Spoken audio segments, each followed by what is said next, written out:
Good evening, everyone, and welcome to the Sunday Night Takeaway Show, episode 31. I hope you've had a good weekend. For most of us in this group, we've got smiles on our faces, even though the results probably didn't go the way that we wanted it to. But we all got smiles on our faces. That counts for something at least. So as always, introduce my panelists, and I'm going to start off with Jez. Is your good self? I'm very well, mate. Very well. Big debates. I'm sure we're going to talk about it tonight. Was that a red, second yellow? Well, we'll get into it. You know what I mean? It is what it is. Fair play. Fair play. I watched the stream on playback. Dan Potts' mate. Fair play to Dan Potts. He's actually calling it and calling the fans looking for excuses.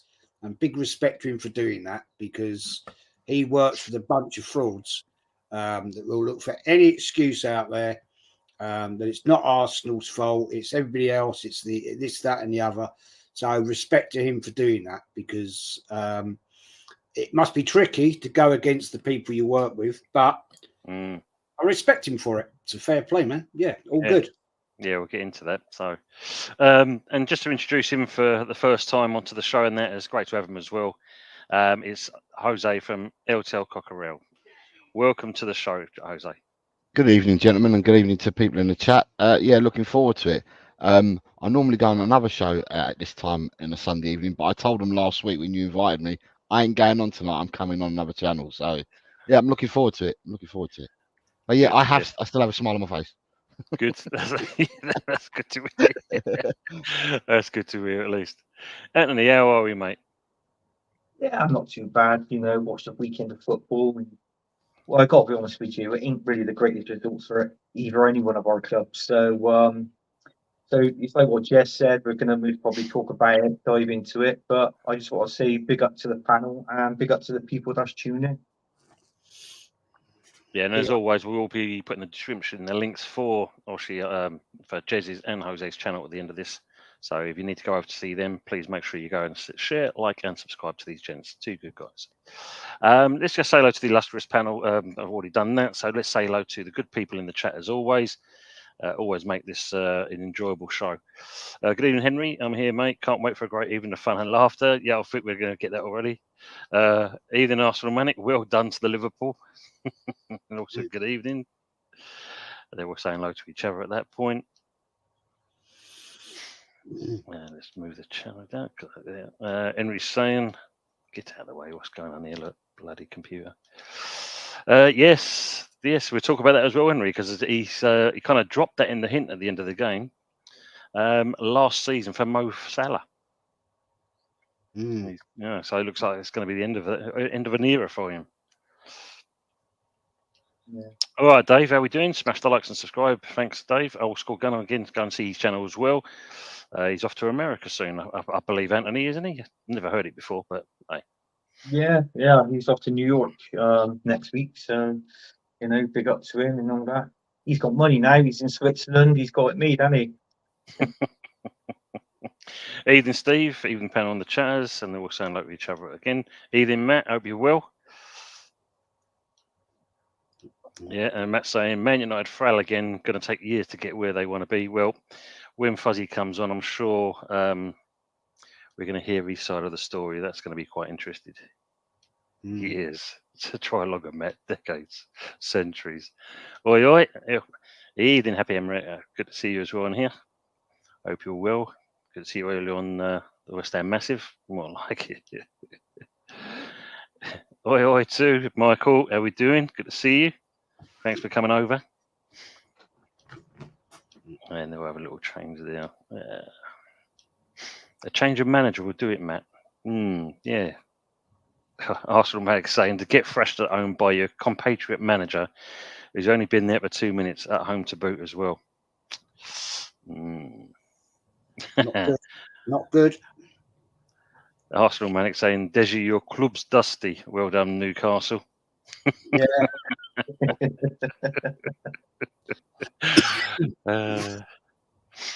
Ten Hag isn't what they need. Oh, Jesus. I didn't see the end of it. I don't know if any of you guys watched Ten Hag's speech afterwards? Because I wanted to know what that man actually would have said. Well, he wasn't No, happy. I think Go on, mate. Go on. no, it's fine, Jez. I didn't see it. All I saw was Arnie Slot's, his press conference at the end of the game, and obviously he was happy. I mean, fair play to him. I mean, 3 games, 3 wins. You can't take it away from him. I personally thought Liverpool was going to struggle this season, going back prior to the 2-0 win over Ipswich. It wasn't very many goals, and I thought to myself, well, hang on, this could be a bit of a drag for them for this season. But I mean, we touched on it with Mo Salah. He's on about, obviously, this is last season. Do you know what? That's going to be a tough one for Arnie Slot to replace him next season. Is knowing who the player they're going to get to fit on that left-hand side. Is really that's going to be a hard transfer window for him next season, just to get that right player. So I mean, first shake to Liverpool for winning. No, I'm on the subject now. I've got to be honest with you. I thought Man United played like they were a mid-table team. To be honest with you, there was no depth. There was no flair. There was no passion in the game. I mean, the only one that stood out for me was that young striker that they got, Zerski. He had a couple of chances from 60 minutes onwards. But apart from that, the chances weren't coming from Man United. And I asked myself this question as well as you guys and people in the chat. Ten Hag, is he come to that stage now where he's going to be treading on thin ice for his job? Seriously. Well, I think it's going to come to a head quite quickly. If they don't dig themselves out this deep hole they're in, I reckon he'll be gone by Christmas. Yeah. Would you say? What do you think about the situation at Man United? Was that me? Yes, mate. Yeah. Sorry, you cut out. I didn't hear you. Sorry. Oh, sorry, mate. Yes, it's probably this bloody thing. So for me, I questioned. I'm no one to talk here because of what we've done in the transfer business this summer either. But I questioned the players that they bought. I thought Man United with what they did in the summer, with keeping the manager hanging and not backing him outright, and offering him that contract and interviewing other people and all the stuff that went on, it's hardly an endorsement for him, is it?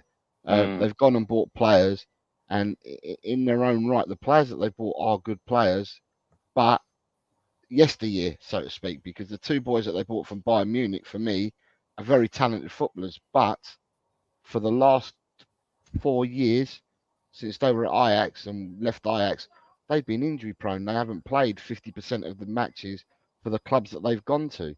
Yeah. So they look at the centre half, didn't play 50% of games for Juventus. And then I'm going to hear people say, yeah, but I had Chiellini and Bonucci at the back, and that's why he didn't get a sniff. No, he was injured. That's why he didn't get in. And then he got sold to Bayern, and for 2 years at Bayern, he hardly played. And Mazraoui, again, is another one who was injury prone at Bayern and didn't get too many games at Bayern either. But on their day, injury free, they're probably 2 decent players.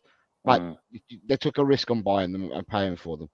The guy who got, they need a 6. Casemiro, what happened to him today happened to him all of last season. Regardless, that Man United will say that during pre-season, Casemiro looked a good player. He shed weight. He looks a bit more trim than that. And they were all saying that they were hoping for positive signs for this year. But it looks like he's regressed back to his old ways from the first half showing that he had today. Xerxes, they bought Xerxes, talented youngster, but the managers bought him, and I can't understand it because Ten Hag bought him and then turned around and said to the people straight away, do you know what? He's not Premiership ready. He won't be able to play in the Premier. You won't see much of him. And then obviously the guy that they got, that Højlund, got injured. Yeah. And then they're forced to play him because they've got no one to play up there. So they're then forced to play him unless you're playing Bruno as the false 9. They got problems at Man United. They got problems. But then if you listen to all the Dutch, right, all the Dutch said that Arne Slot will outdo Ten Hag all season long. And they said this before the start of the season. He's a better tactician than Ten Hag. And I, to be honest, if you guys watched the game, which I think you all did, I don't think Liverpool got out of second gear, to be honest. Not No, really. no, No. no. It's a good statement there because fun enough, Jez said that yesterday when Man City played West Ham, they didn't get out of second gear either in that game. But Liverpool, yeah, I mean, wow, I mean, Man United might have not even been on the pitch because it was like non-existent in certain spells. And I mean, as someone's put there, it's going to take decades for them to kind of get back to where they were. And if they're going to get back to that stage, it's just a complete mess. We will go on to this one because I think obviously it's fresh in the mind. But Michael's asked the question, and I think you've covered it as well, Jez. Did Rice deserve that red yesterday? Yep. It's a clear situation. Look, the laws of the game state that if you kick the ball away, whether it's 6 inches or whether it's 20 yards, it's dissent, right? It's in the laws of the game. I said this on my show earlier when I did the watch along with the Man United Liverpool game. The referee's got no choice, right? The referee has to work within the laws of the game. Having been a referee myself, I know how it works, and it's these guys are professional referees, okay? They get assessed on every single game. They get marked out of 100. And these guys have ambitions. They want to get their FIFA registration. They've probably started being referees many, many years ago to work through it to get to this level. He's got to go with it. You could see him yesterday. He didn't want to do it. He only had to look at his face. And he's thinking, I've got to do this. I don't really want to do it, but I've got no option. Because if he hadn't have done it, he's going to get marked down. He'll be up inside. Sorry, he'll be up in front of the board to say, major mistake there, mate. You didn't work within the laws of the game. He could get knocked down for that, right? So that means he could be actually not being in attendance in the middle. He could be on the line. Yeah, all referees want to be in the middle. They want to be in control because that's what their ambition, that's what they work for. So I've seen so many people, guys, making excuses about this. He cost us the game. No, he didn't. Our team cost us the game. Poor finishing. The fact we haven't got a proper number 9, and we haven't invested properly during the transfer window. So let's just put it to bed now. The referee did the right thing within the letter of the law. I would have done the same. I said earlier on my stream at the level I refereed at, which was a reasonable level, I once in a cup game didn't send a bloke off. The team were 10-0 down, right? Yeah. It was a qualifying round, first round qualifying of the FA Cup. County League game. The team were 10-0 down. One of the defenders of the team that was 10-0 down, right? Minutes to go, 5 minutes, something like that, whatever it was. The ball went over the keeper. He was on the line. He saved it. That's a red card. That is a red card, right? It's deliberate handball. I didn't send him off because the opposing team didn't make a fuss about it, right?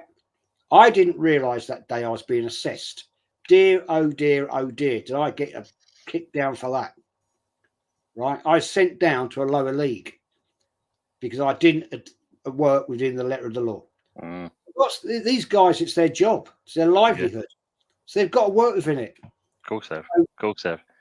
I mean, Jose, what did you make of that? I mean, did you see the sending off? Yeah, I did. And I said on the show yesterday, I think it was yesterday, I said it on the show that to me, was it yesterday or today? Yesterday or today? It might have been this morning on the show this morning. I said to me, it's really harsh for the team that loses the player, but as Jess said, within the letter of the law, it is a booking.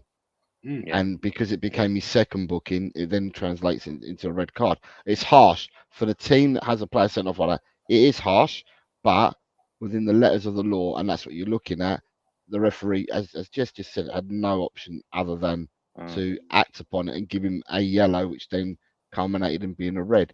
But again, as I say, I will emphasise, harsh for the team.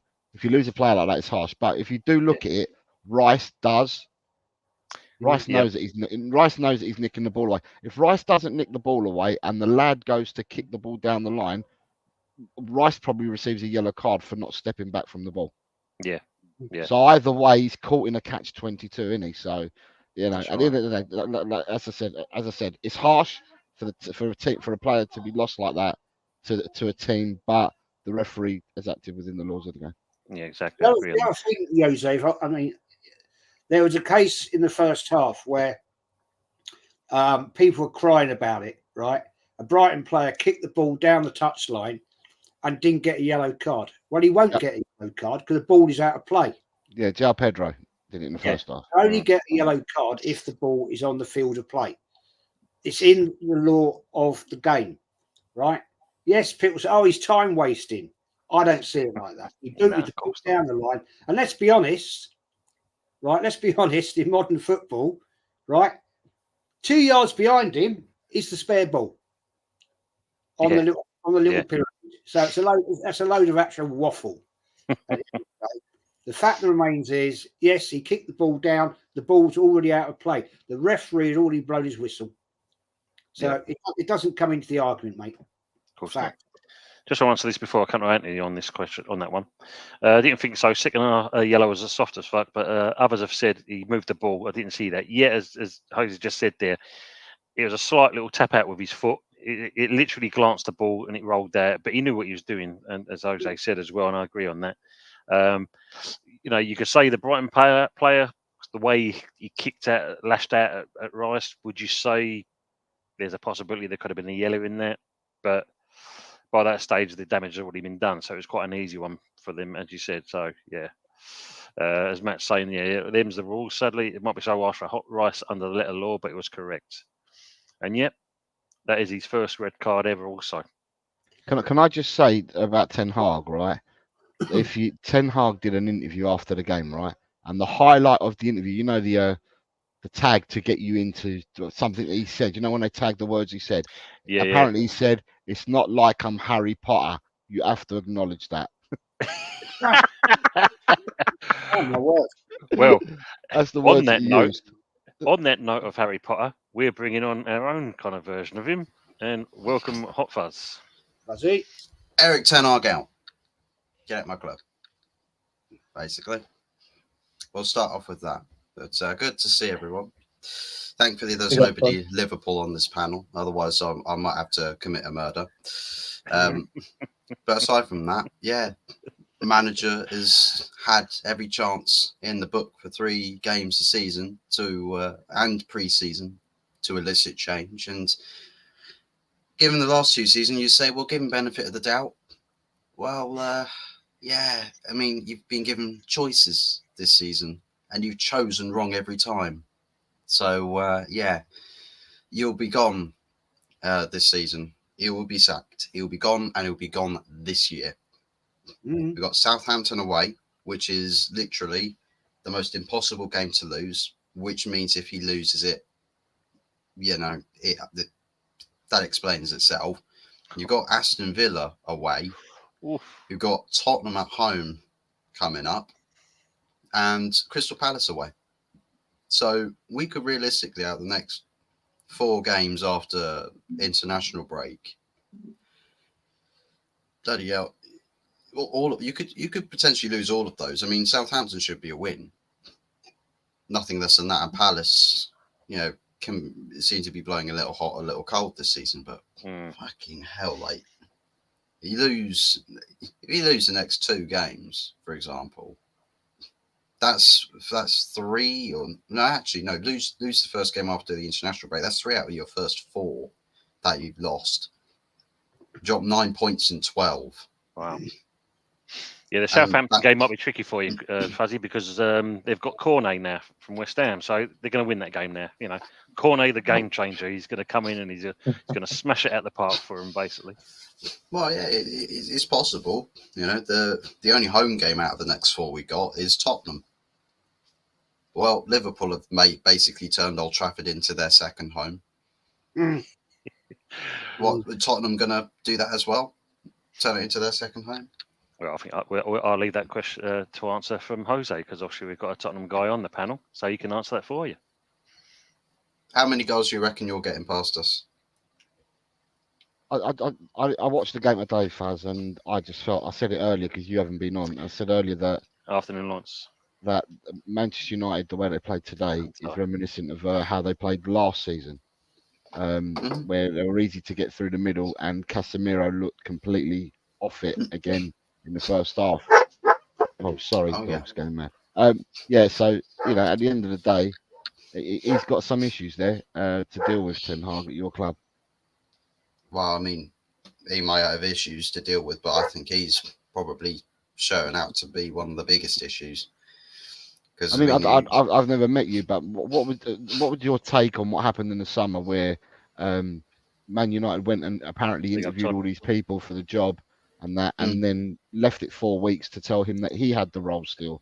Was that the right thing, the wrong thing to do? I mean, I don't know, because I don't know nothing about the ins and outs of Man United. So I would probably put that down to a sort of like he's probably balanced on a knife's edge, I think. But they probably wanted to say, well, give him the benefit of the doubt, because one of the things they said when they did their review was that they feel like the previous administrations hadn't like properly backed him or done sensible business in order to actually warrant Ten Hag actually getting the best results from the squad. So they said, well, we'll give him the benefit of the doubt, and let's show him that we'll stick with him going to the third season, and use this summer transfer window to try and back him as properly as they could. Problem is that the manager, despite essentially saying what he wanted to change in the summer, some of those fundamental changes have happened. He's got defenders that play the way he wants to play, that have played with him before. He's just signed a midfielder now, albeit you can't play a player that's not registered in time, so that was always going to be difficult. But your striker up top, the previous 2 games, substitute appearance rather than starting him.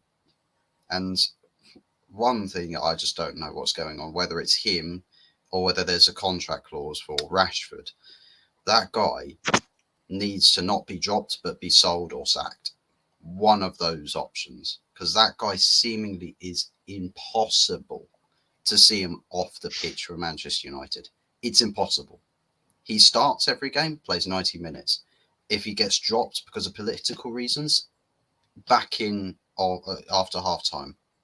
It's not possible to get this guy out of the team. There has to be either a contract clause there or something else going on that's really sinister at the club, or just every manager, including Ten Hag, has got some weird obsession about playing players that are the best paid rather than best quality or best in form. So I don't know what's going on with that. But for me, the Ten Hag decision in the summer had to be off we'll give you the benefit of the doubt, but you got to prove us right.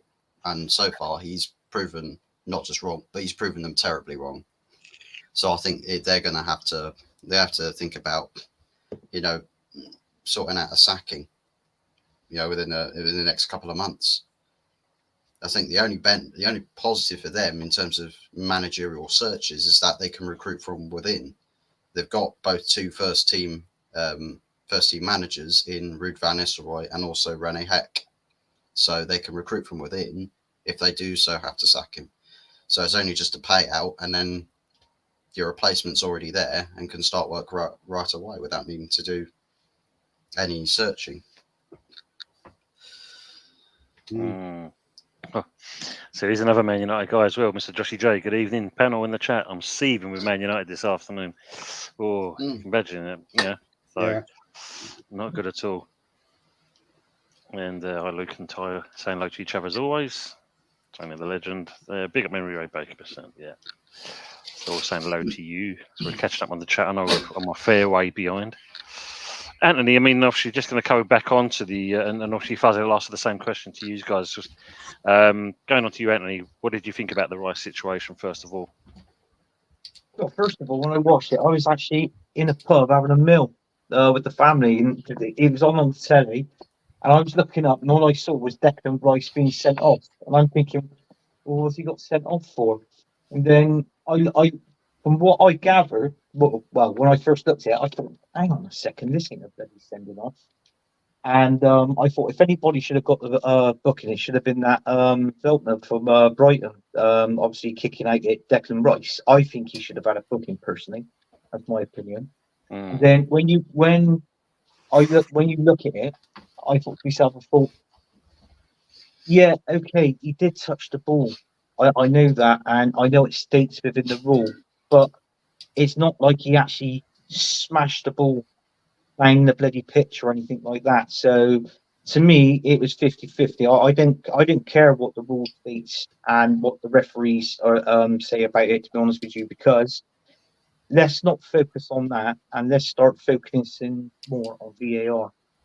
Because the last couple of weeks there's been bad VAR. Because last night, I had when we was on Yeti's show, I had you and Yeti on to me about the Rice situation, and I was like, well, hang on, because I didn't see it, but then when I seen it clearly, when I was on the show last night, I actually saw it, what went on Sky Sports News, and they showed the clip, and I thought to myself, yeah, he did touch it, but it's minimum. We've seen worse. We've seen players in that situation do far worse than what Declan Rice did, in my opinion. But look, it states it in the rule.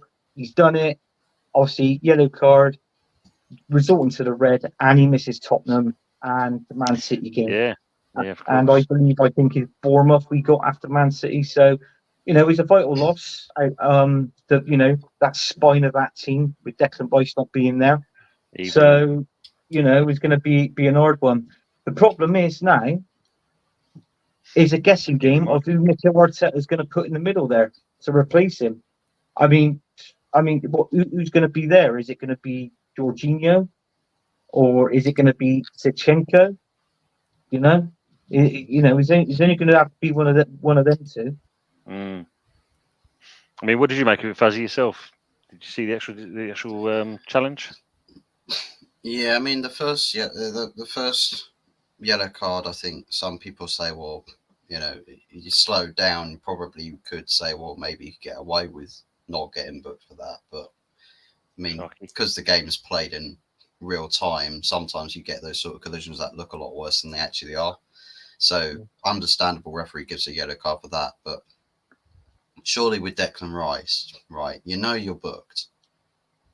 And you want to be a little shithouse. You do. You really want it. It's itching in your veins, right?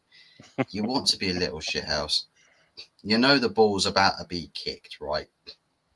It's about to be kicked. You can hear the guy's got up and he started to run towards you. You could probably feel him like he's running across the ground. He's ready to kick it because he wants to take the free kick fast, right? He wants to be a bit more proactive with it. Under what circumstance do you think, well, I'm on a booking, let me just jeopardize my position on the pitch? For me, if I've acknowledged that I'm on a yellow, and I'd think, I'm gonna look like a right clown here if I start pretending that, what are you talking about? That's not yellow. It's not yellow. Well, if in the cases that you've seen it before, where players stand in front of free kicks or block or stop the ball from being kicked on somebody who's taking the free kick, usually the referee books them. In any case and scenario, usually the referee goes, right, yellow card for you. This can't really be any different, even if it is a small little nudge on the ball and it looks innocent. But the fundamentals is that the guy's about to kick the ball to take the free kick, to get play underway. Declan Rice has gone, no, touch it first, and then gets kicked. So, sorry, Declan, but you got to own that, I'm afraid. Do you not remember in a game, well, you probably won't, but 2 years ago, there was exactly what Fuzzy's just said. There was, I think we were playing Tottenham. I think it was Tottenham. Might be wrong. But Xhaka, Tottenham had a free kick, right? Mm. The referee popped the old shaving foam down. They popped the ball behind the line, and Xhaka tapped it away. Yeah. And the referee booked him. It's just basically, it comes under the law of descent. So it's no different, really, you know? Paddy. Yeah, of course. The referee stopped play, popped the line down. The Tottenham guy had placed the ball, and Xhaka kicked it about a yard. So he got booked for it. So it is what it is, man. If there wasn't enough of a warning for Declan as well, by the way, he did just commit the foul on the Brighton player just before that. Exactly. And the referee just said, no booking for that one, but just so you know, you're on a yellow. And then he goes and does tomfoolery. Right. Okay. You're asking for it. Yeah. It's only a one-game ban, guys, because 2 yellows is only a one-ban game. Yeah, it's only the one. It's only the one. Oh, is it? Oh, right. That's all right then. Yeah, it's only the one game, so it will be the Tottenham game. It's not, mate. It's we haven't got him for Tottenham, so No. that's a bad day, isn't it? Blimey, we've got to go up the lane, and we ain't got Declan Rice. Yeah, it's great, isn't it?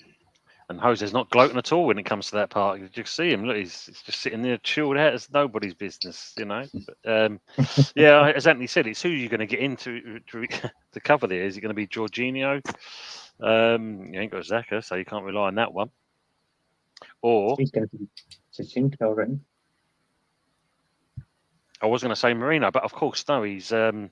Unfortunately, he's broke his collarbone. You know. Yeah. Was that his collarbone? Was it his shoulder?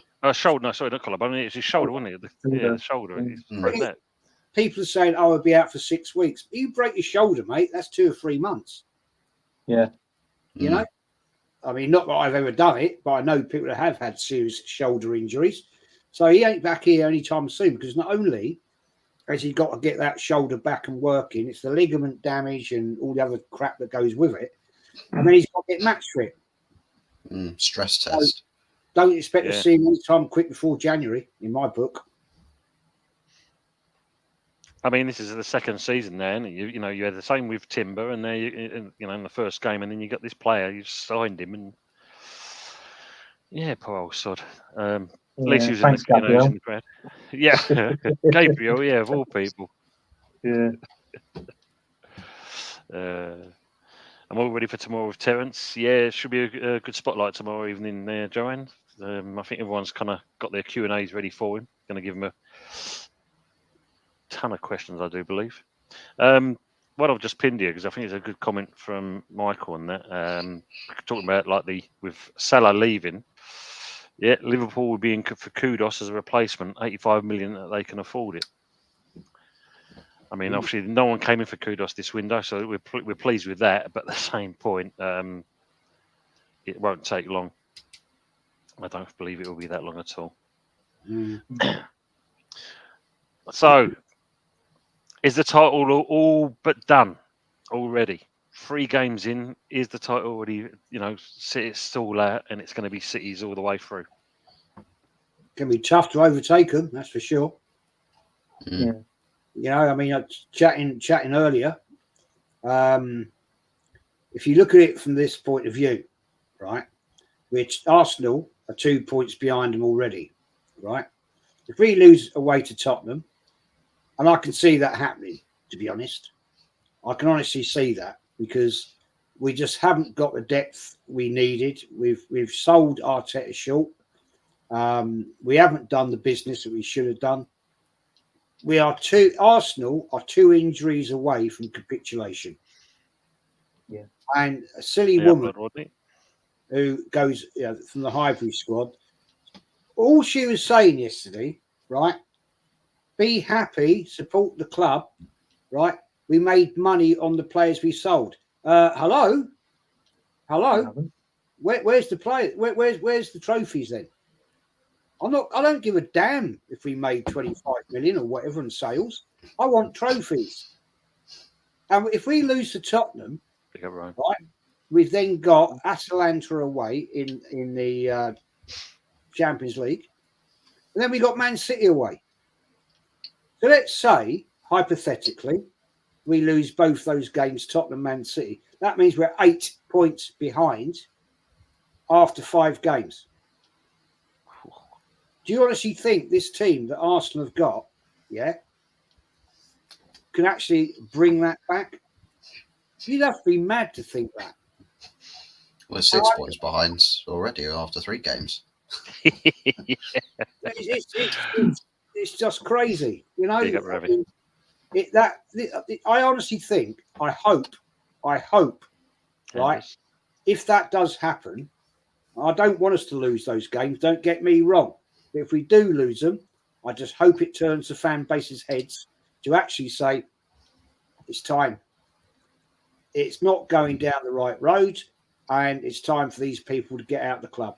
Because otherwise, we're just going to be sitting here thinking, what is going on?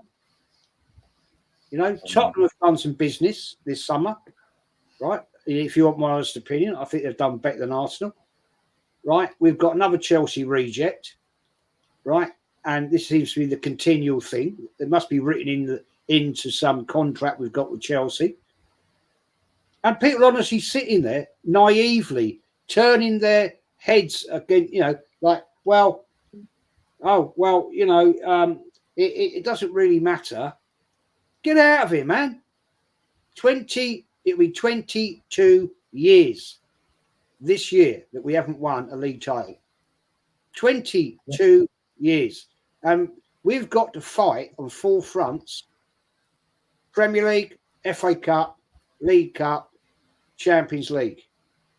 And we've got Atalanta away, then we've got Inter Milan away. I mean, that's a great start, isn't it?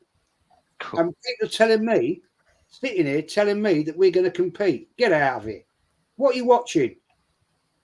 Like, I'll tell you what, if you're that good and that happy about it, I'd love to have something with what you're drinking. Even in Destiny. I'm not seeing anything of that. Not at all. I mean, what do you guys make of Man City? Anthony, I'll start with you, actually. Well, they're quality.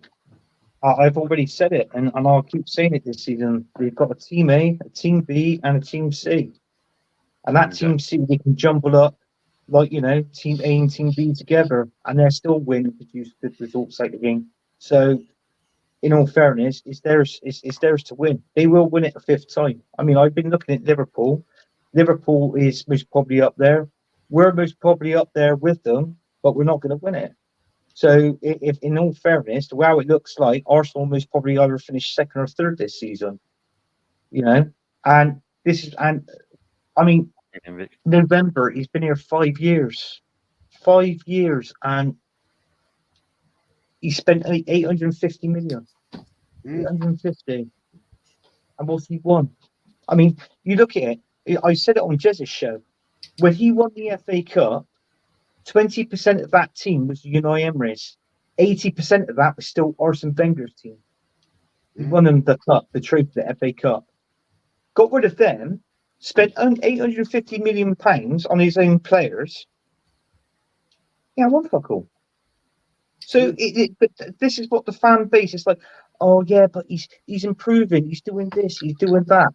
And no doubt, I'm going to be hearing it in work tomorrow. You know, and it bores me. It absolutely bores me. And it's like there's a saying. You know, you can't. I think I can't educate pork, but I think I can cure it. You know, that's a true saying. So, you know, I just don't know where this fan base comes from. And it's Mikel Arteta. It's like what I said. What I'm going to say now. Man City lost 4 Premier League games last season. We lose to Tottenham. We lose to Man City. That's half those games they lost last season. And what's that? That's 5 games into the season already so far. If we lose those 2, I reckon it'd be over by February, Tim. I really do. I reckon it'd be over by January, straight February. That long? Do you reckon that long? I reckon it could be done by Christmas. Just saying good evening to Wurs Lurbert. Thunder and lightning down here in Bristol today. Stood in the field all day. I'm bloody drenched. There's your cousin, Anthony. Good. I'm glad it's safe. I mean, Fuzzy, what do you make of Man City at the moment? Champions elect. being your kind of closest kind of rivals to the team you support. Jesus. Yeah, Champions League. I Closest. agree on that. Mm. Anything close with us at the moment is bloody distance from between our home stadiums. If we can even call Old Trafford at home anymore, because we seem to be playing like an away team in most home games now. But yeah, I think what they've got with their team at the moment, just way too much quality, better depth in quality than anybody else at the top end of the table. That's one thing about Manchester City squad that nobody else can say. Nobody. When you look at the bench every single match week, there's about five top quality players that are as good enough as the players on the pitch starting. You've got 5 players to rotate with quite easily, and all of your other substitutes come on and can do a job. They all know their roles. They all understand what they're all doing. Arsenal don't have that depth on the bench. They don't. You can't go to that bench and flip around half of that first team and still have the levels not drop. Liverpool can't do that. They're probably the closest Liverpool in terms of quality, the level from first team to bench. Tottenham can't really do it. Man United can't do it. Whoever else, Chelsea, I mean, in terms of their level, they've got some players that can be good enough to start. I mean, they've got hundreds of players anyway, so they'll probably play Connect Four with the amount of first teams they could probably put out on the pitch. But yeah, just nobody really can live up to Man City's squad level, and just how far that team is well structured, and the kind of quality that you can bring off as a substitute, or if you've got a cup game midweek or a Champions League game midweek and you fancy resting a player, the player you replace them with is just as good, if not better, than the player that you just popped back onto the bench. There's a lot of work that clubs have got to do to catch up, to be out far and away better than Manchester City. A huge amount of work. I mean, what do you make of it, Jose, yourself? I mean, what you've seen of them so far? I am only because of the Fantasy Premier League. I'm not putting Haaland in my team because he was too dear at the start of the season. I thought about it and I thought, do you know what? Yeah, pretty much what the panel said, right? Man City, squad-wise, they've got the best squad in the whole of the Premiership. Player for player, and players that come off the bench, and players that like people have said, that their levels don't drop and stuff like that. But then I thought about it and I thought, if look, Man City are playing on 4 fronts this season, will Haaland play every game? Right?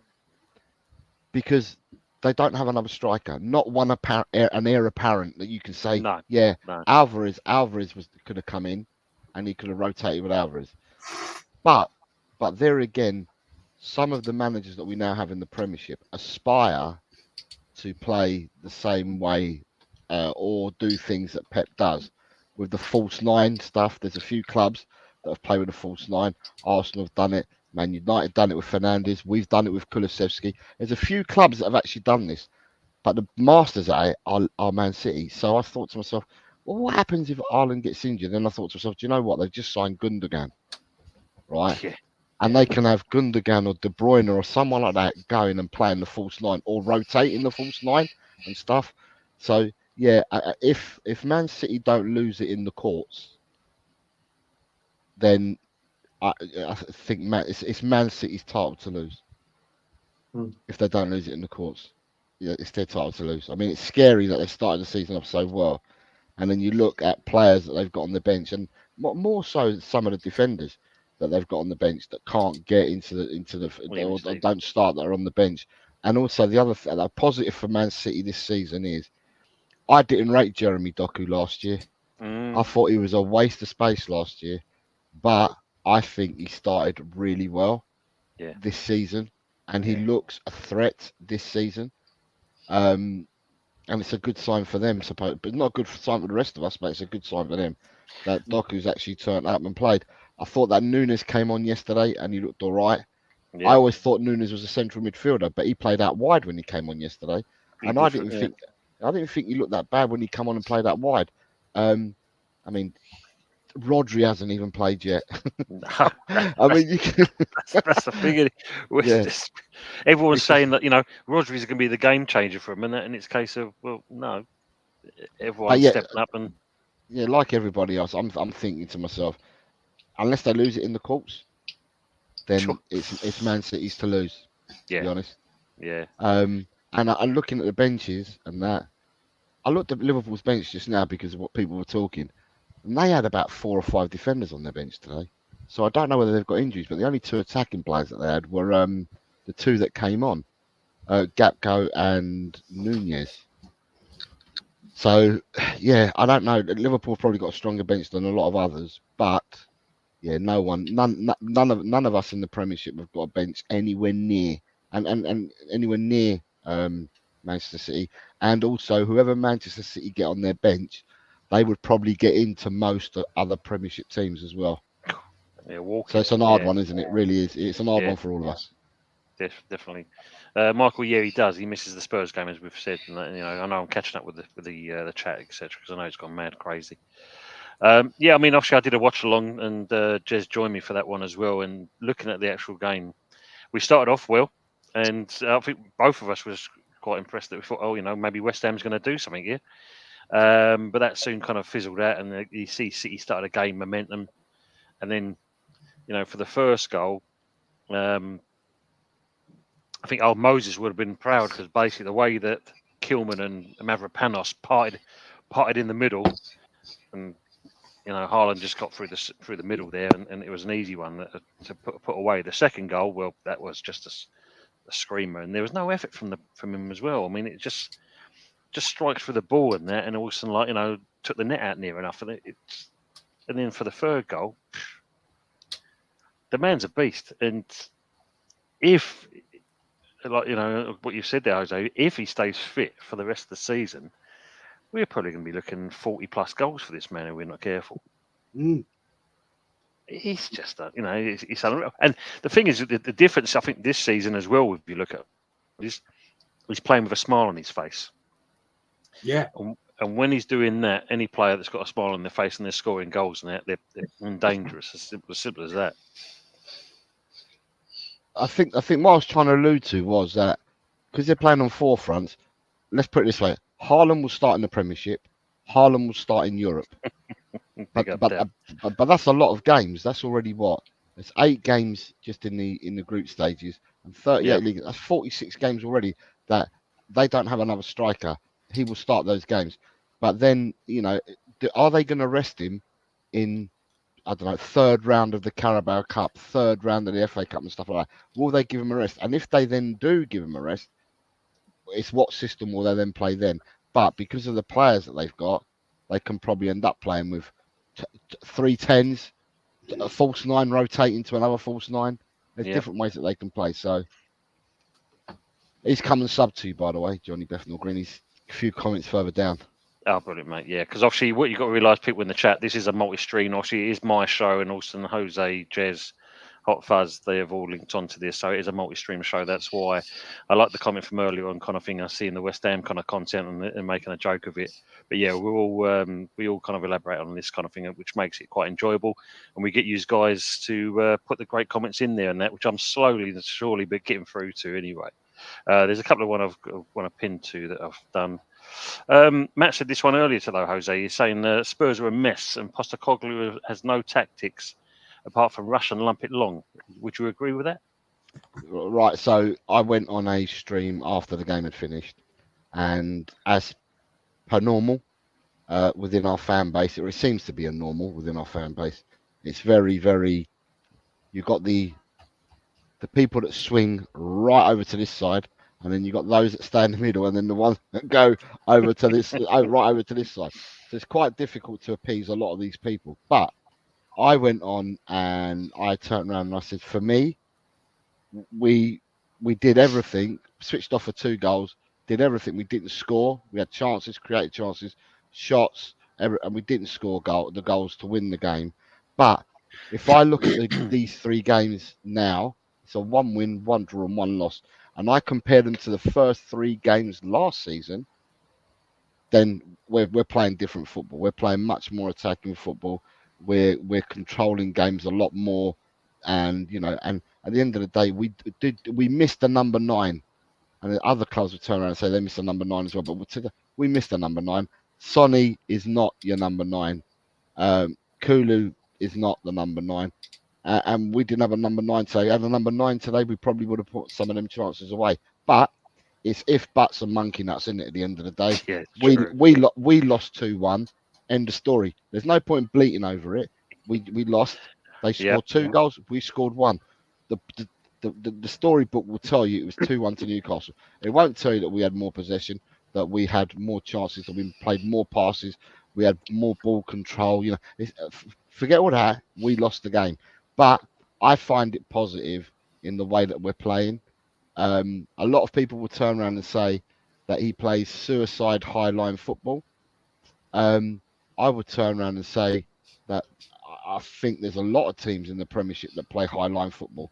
To me, football, and I make no bones about this, some of the gentlemen here will probably be of the same era as me. Some might be slightly older, some might be younger.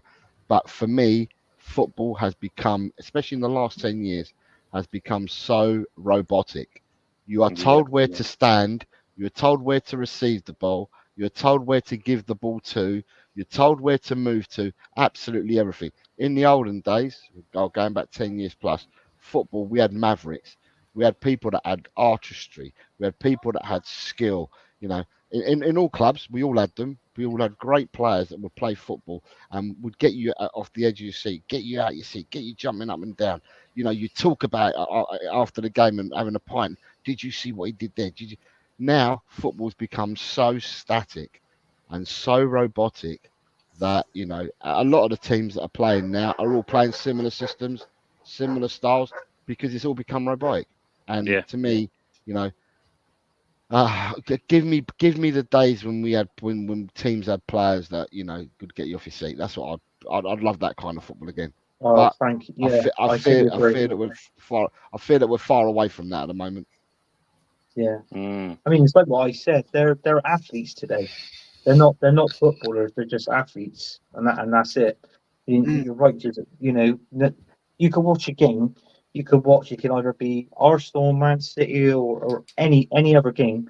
And to be honest with you, it's like what you said. They didn't really get you off your seat these games, and they didn't get me off my seat. Yeah, I just take it as it comes, man. But how the games comes, how the players play, especially if you've got a certain manager who don't want to win things, it chucks for the domestic trophies in the bin. Nothing surprises me now coming from Arsenal Football Club. So I get what you're saying. I mean, I agree with what Jose said. I mean, we've mentioned this a few times already in previous shows. It's the fact of now it seems that everyone's got the same kind of blueprint. It's either kind of like, inverted, you play down the wings, chuck it in, and that's really it. There's no kind of old school defending you're seeing anymore, and basically pressing as a unit. I mean, copy Pep, guys. Copy Pep. Yeah. I think that's what it kind of boils down to, really, when you think about it. It's even Messi.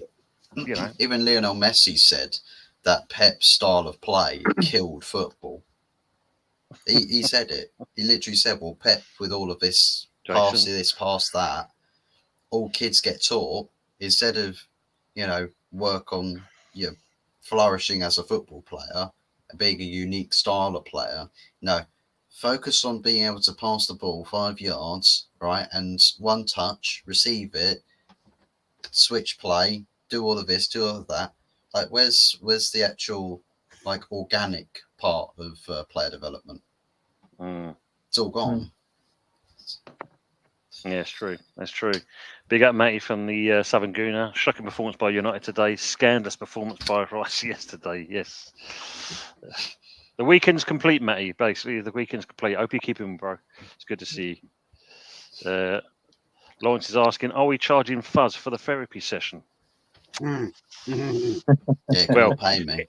It depends who's going to be giving the massage. I'm sure there's a certain person that was in the chat earlier that can probably do a massage.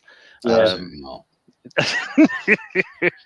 Oh, what are you trying to say, Fuzzy? I'm not alluding to any particular person, basically. But Uh, No. Mm. I want to be STD free, thanks. oh, wow. oh god. Bloody hell. Is it this Friday or next Friday is the wedding? It's the Friday on the month of Never. The month of Neverland. Yeah. Good evening to Lord Rodney. Big up to the lads. Hey, Jose, how could we predict that Spurs would start the season like this? You just kind of account for it, except nearly everyone who supports this club could. I think you just alluded to that as well, Jose. You know. Mm. And another one, Steve's putting here. Lopetegui reckons our business isn't finished yet. So, which free transfers do you think we are going for? Oh, bloody hell, Steve.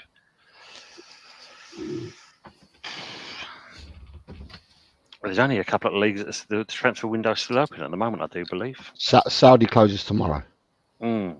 and then Oh, the Turkish. I think the Turkish league's got another couple of weeks to go after that. Oh, well, we can't get Zara. He's already moved on, so we can't get hold of him. And Tony's been snapped up. What about Fred? He scored a hat trick the other day for Fenerbahce. Wow. Fred, the ex-Man United player. There you go. Yeah. Jesus. Adrian Rabiot, still a free agent. That'd be He a nice wasn't one. picked Yeah. up. He wasn't picked up by anybody.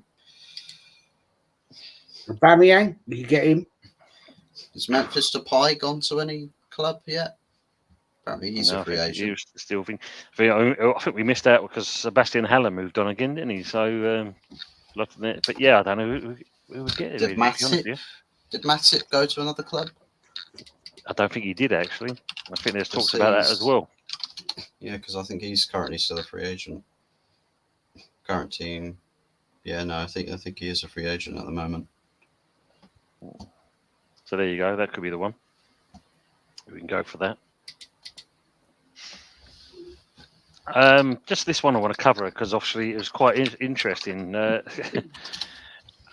seem like they can't buy a win at the moment. Everton 2-0 up, and then to lose out 3-2. Apparently there was a demonstration after the game. I mean, who do we blame on this? Do you blame Matt Daichi or do you actually kind of blame the board? I went to the game last week when we beat them last week, and they were so easy to play against. Honestly, they were so easy to play against. The disconnect between their defence, their midfield, and Calvert-Lewin, there was big, massive gaps. There's like 40-yard gaps between, and they were so easy to play against. At the end of the day, I think a lot of it has been financial mismanagement at the club, if I'm going to look at it like that. And they tried to get themselves out of trouble, like other clubs did as well, prior to June the 30th, when they did all that horse trading in clear sight and plain sight of everyone. And they just haven't bought really well, have they? You know. No. No. I thought defensively last season they had one of the best defenses after Arsenal. And Man City, Everton had a really tight defence. And if you beat Everton, it was a hard-fought game and you're beaten by the odd goal here and there. And from what I've seen so far this season, yeah, they're open and too easy to play against. Yesterday, for 85 minutes, they controlled the game. And then for the last 10 minutes, they pressed the self-destruct button. Yeah. You know, I don't think that their centre-half partnership of Keane and Tarkowski quite works. They had a youngster play at right back because of Ashley Young being sent off on the first game of the season. They had a youngster called Dixon playing right back, but yesterday they had the old boy, the Irish fella, Seamus Coleman playing for him. His legs are completely gone. You know, he can probably give you the know-how and stuff like that, but his legs don't carry what his head says. And in midfield, they've lost the Nana. Igbarunum's not the answer. He's a young kid, but I don't know whether he's the answer for them. And there's a complete disconnect. I think there's a disconnect. They don't get enough service, or they didn't last week. They don't get enough service up to Calvert-Lewin. And if Calvert-Lewin comes off, they've got exactly the same kind of type player in Beto that comes on. So nothing changes. They've got nothing to change. So for me, I think it's a lot of the mismanagement, and unfortunately Everton are where they are because of financial mismanagement. They can't buy in that because they spent so badly in the past. They can't buy in that, and they've got the squad that they've got. I mean, it's quite shocking, though, isn't it, when you think that so far 3 games in, and already they're calling for the ball to be. We know there's a mess at Everton. Ever kind of consulting that seems to go and buy the club. Obviously, there's something to do with, the financials can't be adding up because each time it looks like it's a done deal, they pull it out at the last minute. So it's a complete mess there. But they're going to go into a new stadium next year. So you imagine that. Nice new shiny stadium, and you're possibly playing in the Championship. Doesn't look good at all. Or I had this conversation with an Everton guy. Mm. Or will it galvanise them because they're going to have a bigger capacity stadium, right? Yeah. So I know if you're down bottom, it's difficult to get the fans in because they're just like But will it galvanise them to sit and they get more people coming to watch them, and that'll give them a kick? I don't know. It's a tricky one, but I think it'd be a great shame if Everton go down. I've got great support, in they, Jez, Everton. Everton have got massive support. Yeah, huge. Yeah, huge, massive support. They're one of the oldest clubs, aren't they? They've got a massive support.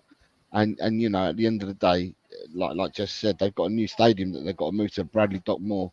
They've got a new stadium to go to, but there is a danger there. There is a danger for them now that unless a lot of these things get sorted out, they could be in trouble this season. I had them to stay up comfortably. I had them to finish like 12th or 13th. By God, after seeing what they've done for the first 3 games, I'm like, hold on, do I need to revise that? It's going to be a tough one, I think, Jose. I think it's going to be a tough. I mean, I said this earlier on today. We were talking about it on the watch along I was doing. When you actually look, Everton are the longest team apart from Arsenal being top flight football. 1951, right? Last time they were booted out. So I used to love going to Goodison Park. I think it's a quirky old stadium.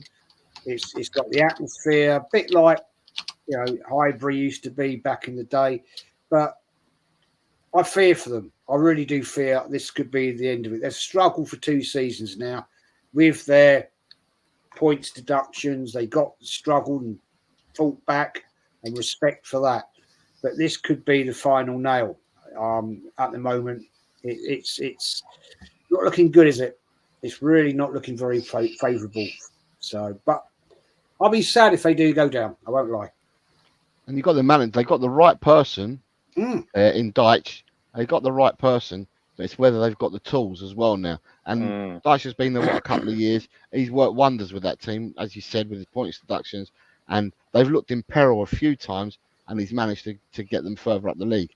But you got that thing as well. When results ain't going your way, and the same voice is giving you the same stuff week in, week out, players end up switching off. The loyalty that players have got to some clubs is shocking, and players just end up switching off, don't they?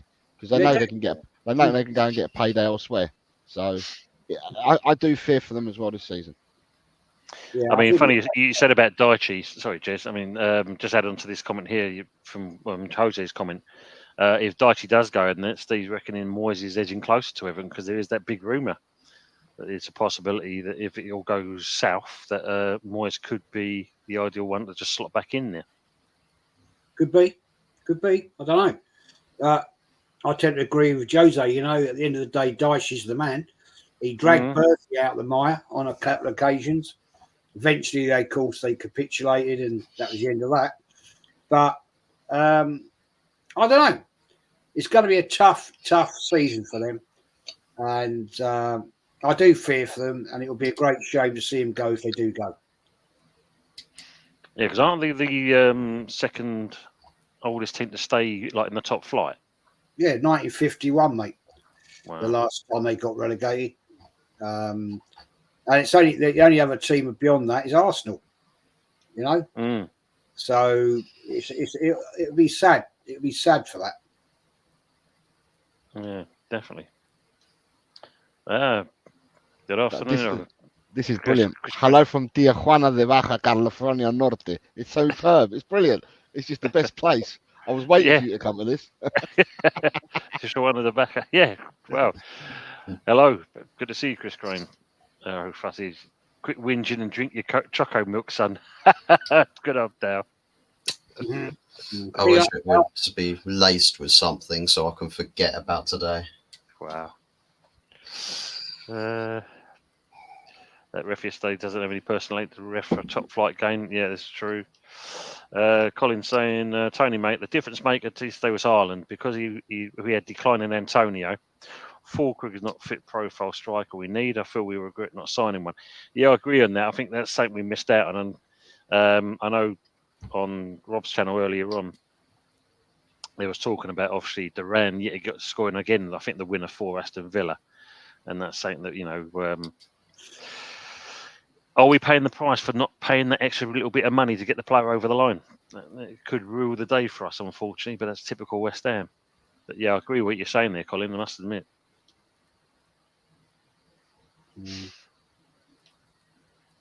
The usual saying, after a bad run of 50 defeats, you just can't just give the man a chance. Ooh, interesting. They'll tell tomorrow. He's indeed Lone Star. He will be coming up tomorrow. They were saying about Terry. How's French Bulldog Tony? Yeah, she's doing good. She's all right. She's doing very well. Yeah. Just kind of like wants to jump on your lap as you're doing a stream, like she did yesterday. Yeah, the foundations. That's the one. The foundations. Petty saying Arsenal always saying Tomiyasu will only be out for a couple of weeks. Who knows? It's always a mystery at Arsenal. Yeah, it's true. True. Oh man. So is there? I'm assuming that is for Daryl Burns for you. We haven't dealt with contracts for Salah, Trent, Virgil, and Alisson. Well, Sam was saying like post-match comments as well on on a desk panel. My last year at the club. Yeah. Well, depends if money talks at the end of the day, Fuzzy. That would be quite interesting. But if you're talking about money talks, then definitely it's going to be his last year because I doubt you're going to see FSG cough up cash to keep the player. No, that's true. That is true. Yep, City 5 in a row wrapped up. Yeah, agree on that, Aces. And Evening Lee from Football Dad's Army. I can't believe we signed Sterling. We're winning the league. Yeah, Ravi's saying, he was impressed how Liverpool moved the ball and won the ball with ease. Yeah, true. Yeah, the only thing that stopped City winning the title was Haaland getting injured, as Jose kind of alluded to. There's no other kind of out-and-out striker, is it, really? Yeah, but I think they'll still win it. Like, what I'm saying is that they don't have another striker, and if he does get injured, the way that Pep sets his teams up is that he could have false nines rotating in Gundogan, De Bruyne, and that. He can have one of them will drop back in, and the other one will go as a false nine, and he could keep rotating that around in a match. That's the luxury that he's got. He can do that with certain players, but he won't have an out-and-out striker unless they buy one in January. Yeah. Tony, can I just address this comment here? Eric Rogers, Jez, please sort out your mods. They will kill your channel. They block people for just having a different opinion, which is ridiculous.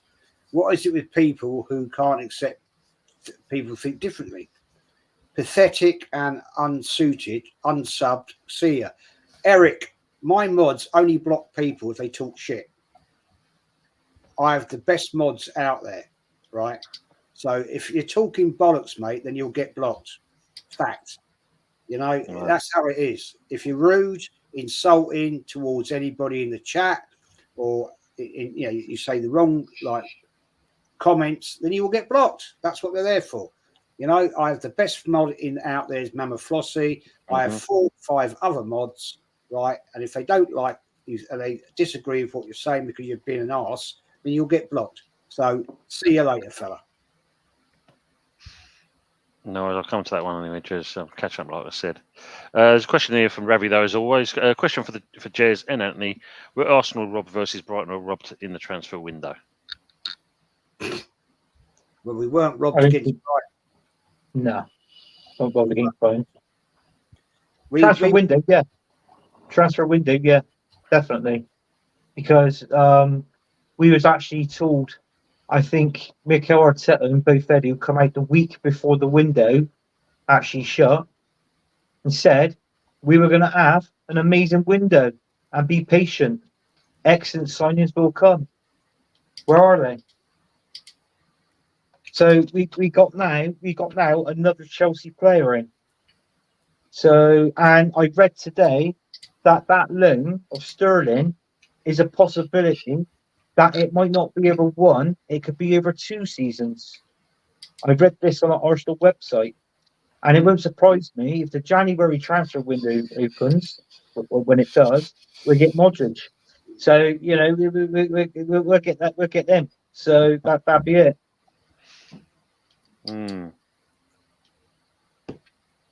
I've got a question here for you, Anthony. Do you think, this is my theory, right? Right. Do you think the transfer window we had this summer is that crap? Because maybe, just maybe, the Cronkies have turned round to Edu and the board and said, you're not having no more money. You've had the money. Now you've got to work out your own mess. So you've got to get players out and you've got to get players in on your own. We've given you, because if you remember, right, I don't know if you watched the game as well as I did, right, the Arsenal Wolves game. Josh Kroenke sat in that crowd and he did not look very happy. No. He looked very, very, very peed off. Yeah. I don't know. It's just my theory, guys. It's my theory that maybe they've said, enough. You've had 850 million, thereabouts, right? So therefore, you've now got to do your own business. And let's see how far you get. Don't know. I'm just saying that. I hope it is, Des. Now, do you know what? I hope you're right. Because if it is, and we don't win anything this season, and they look back on it, you never know. A certain Mikel Arteta might be gone.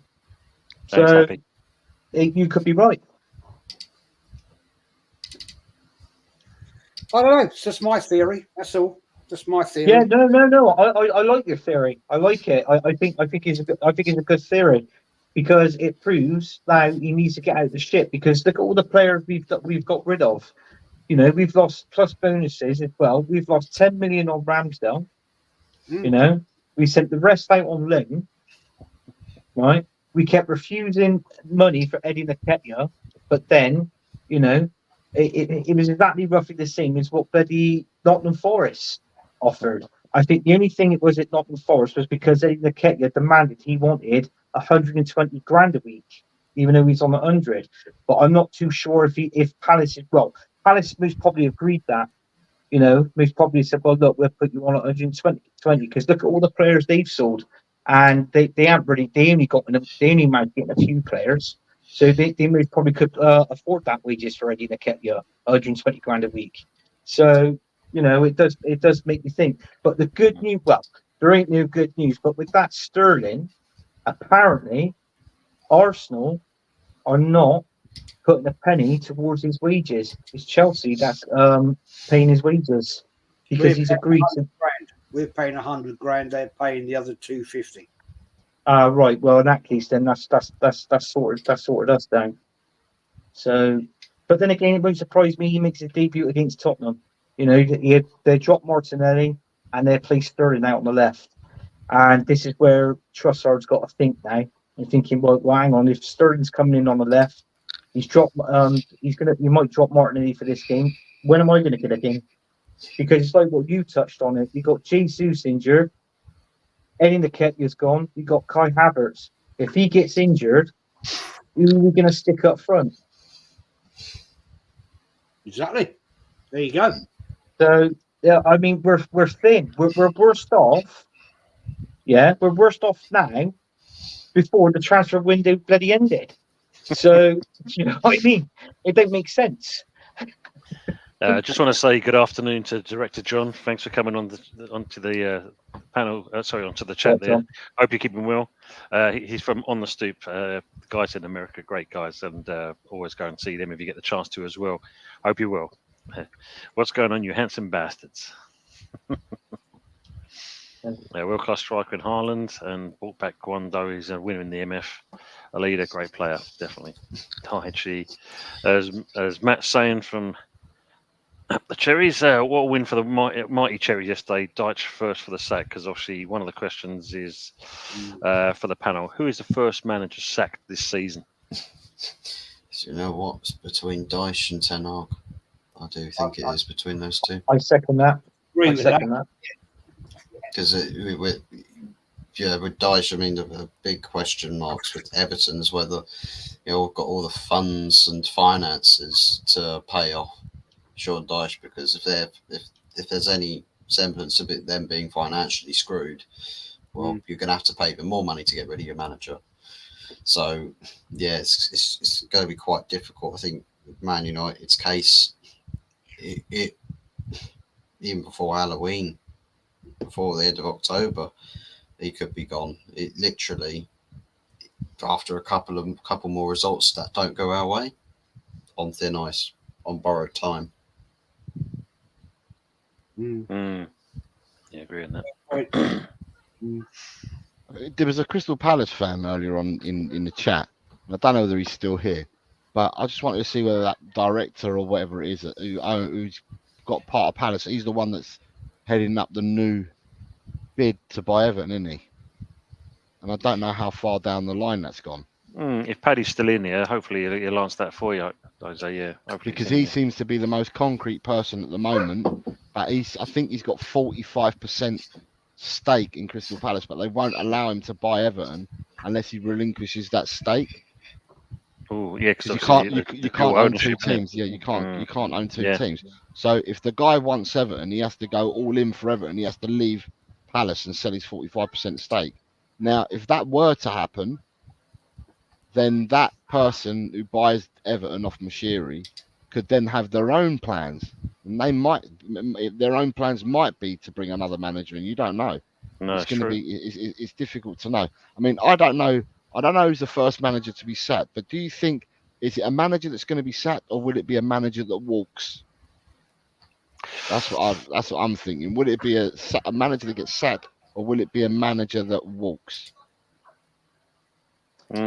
Interesting, because obviously I was kind of questionable about with what was going on at Palace, because when you look at Glasner, he has known to walk out on teams before.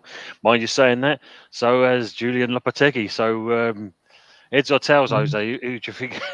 I don't know. No, I'm just asking out loud. I mean, I don't know, because people have asked the question, who's the first manager to get sacked?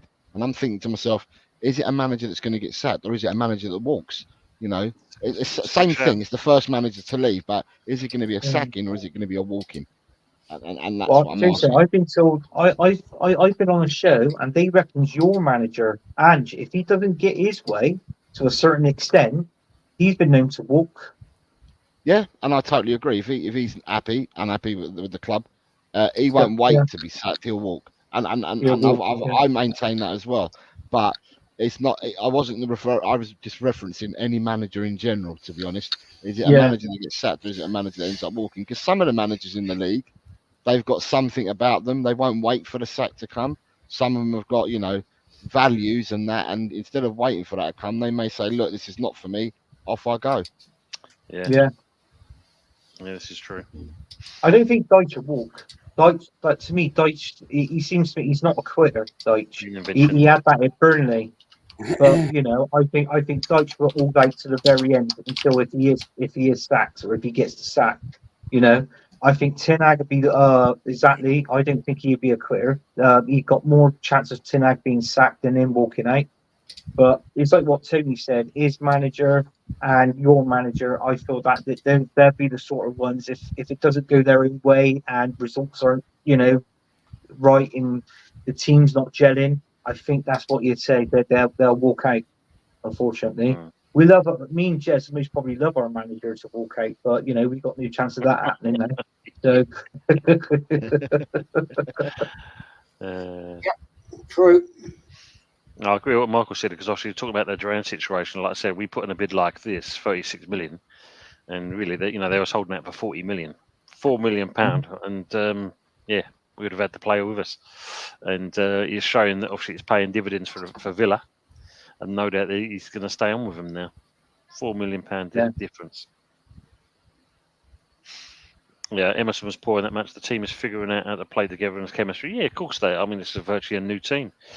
We'll continue to improve and trust the process. Oh, don't use that word, Lawrence. It's a bad omen on the Arsenal people using that word. Trust the process. don't even know what one is, Tim. Well, no, you'll find out tomorrow night. Someone will tell you that one. Don't worry. Big up to Tot Spurs. Big up Jose and all. Yep. Oh, please have all alluded. Tim got his priorities wrong. Would have prioritised centre forward and left wing. No sacrifice in quality. There it goes from there. True. Wolves channels raving about Dawson yesterday. Said he was outstanding. Yeah, he put himself around a little bit, I must admit. And as always, Ross is saying, Anthony needs a channel. Thanks. Well, we've been saying that for about the last 18 months, haven't we? Yep. Yeah, something like that. Yeah, yeah. I might do. I put it this way. It's not.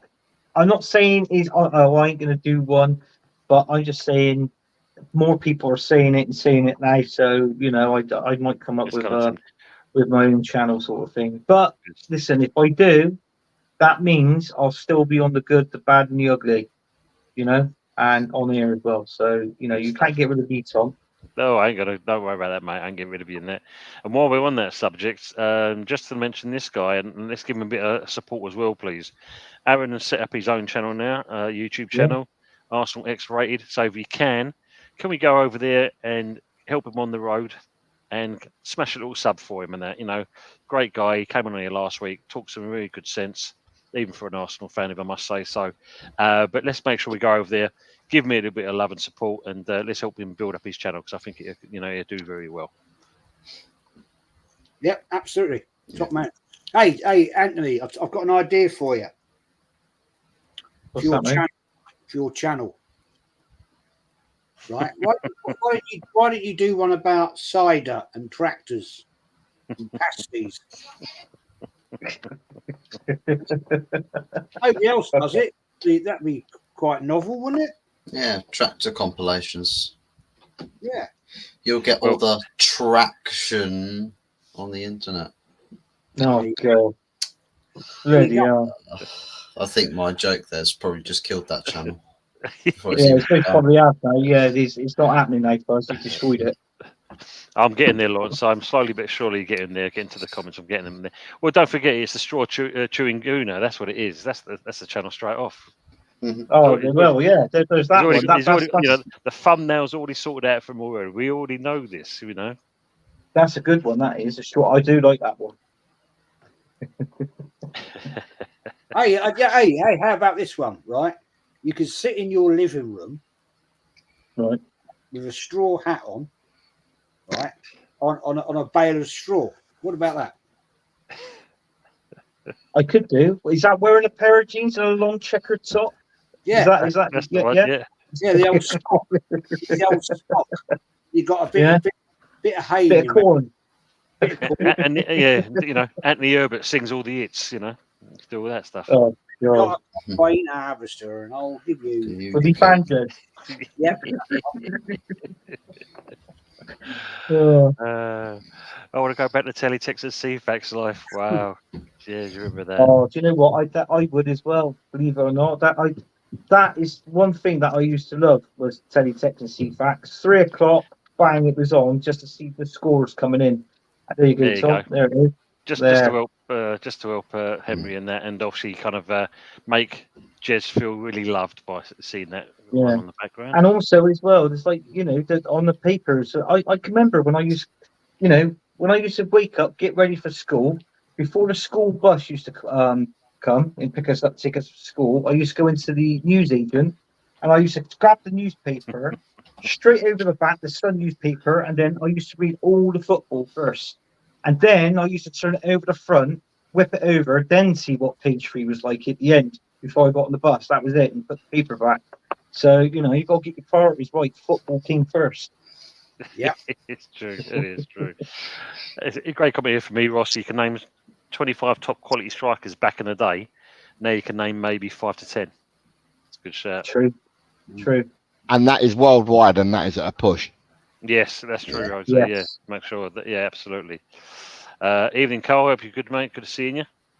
Michael, please. They need to get rid of under 21 squads and reintroduce the combined league. Yeah, that was good. So players not playing, coming back from injury, and youth all mix. Plus, clubs would get more income. People would go to watch them. Yeah, the old combination leagues used to work well. Yeah, remember them. I used to referee in the London Combination League. Well, You did know? you? I mean, yeah, there's some good teams there back in the day. Yeah, there were some good teams. I've refereed against, well, not against. I refereed for Chelsea and Wimbledon. Didn't do West Ham.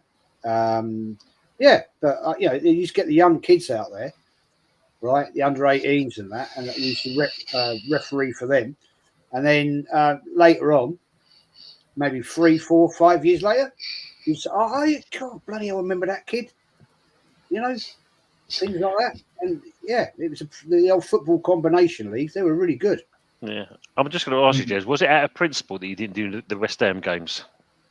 I never got invited, mate. I didn't. I never got selected for it. Oh wow. No, I didn't get Tottenham. Didn't get West Ham. Did Millwall. I did Millwall.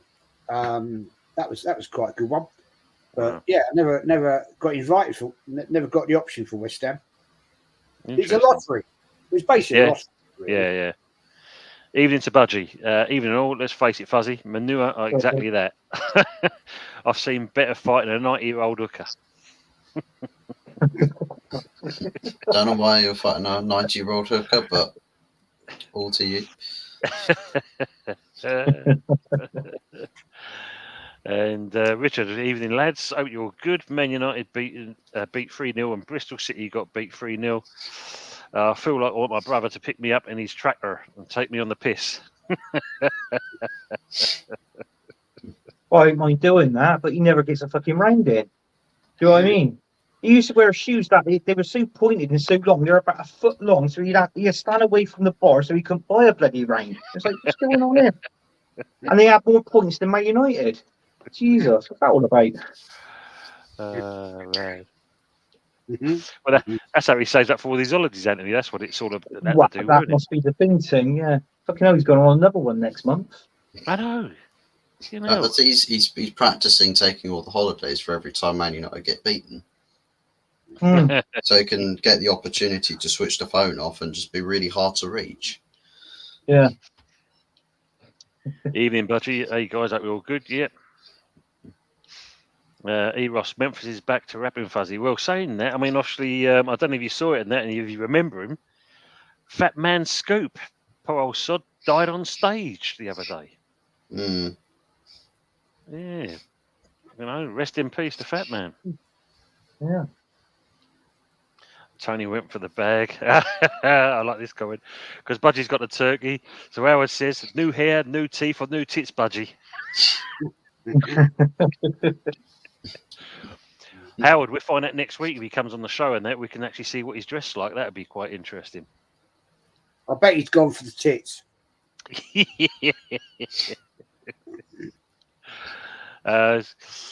One for Ravi for you, Fuzz.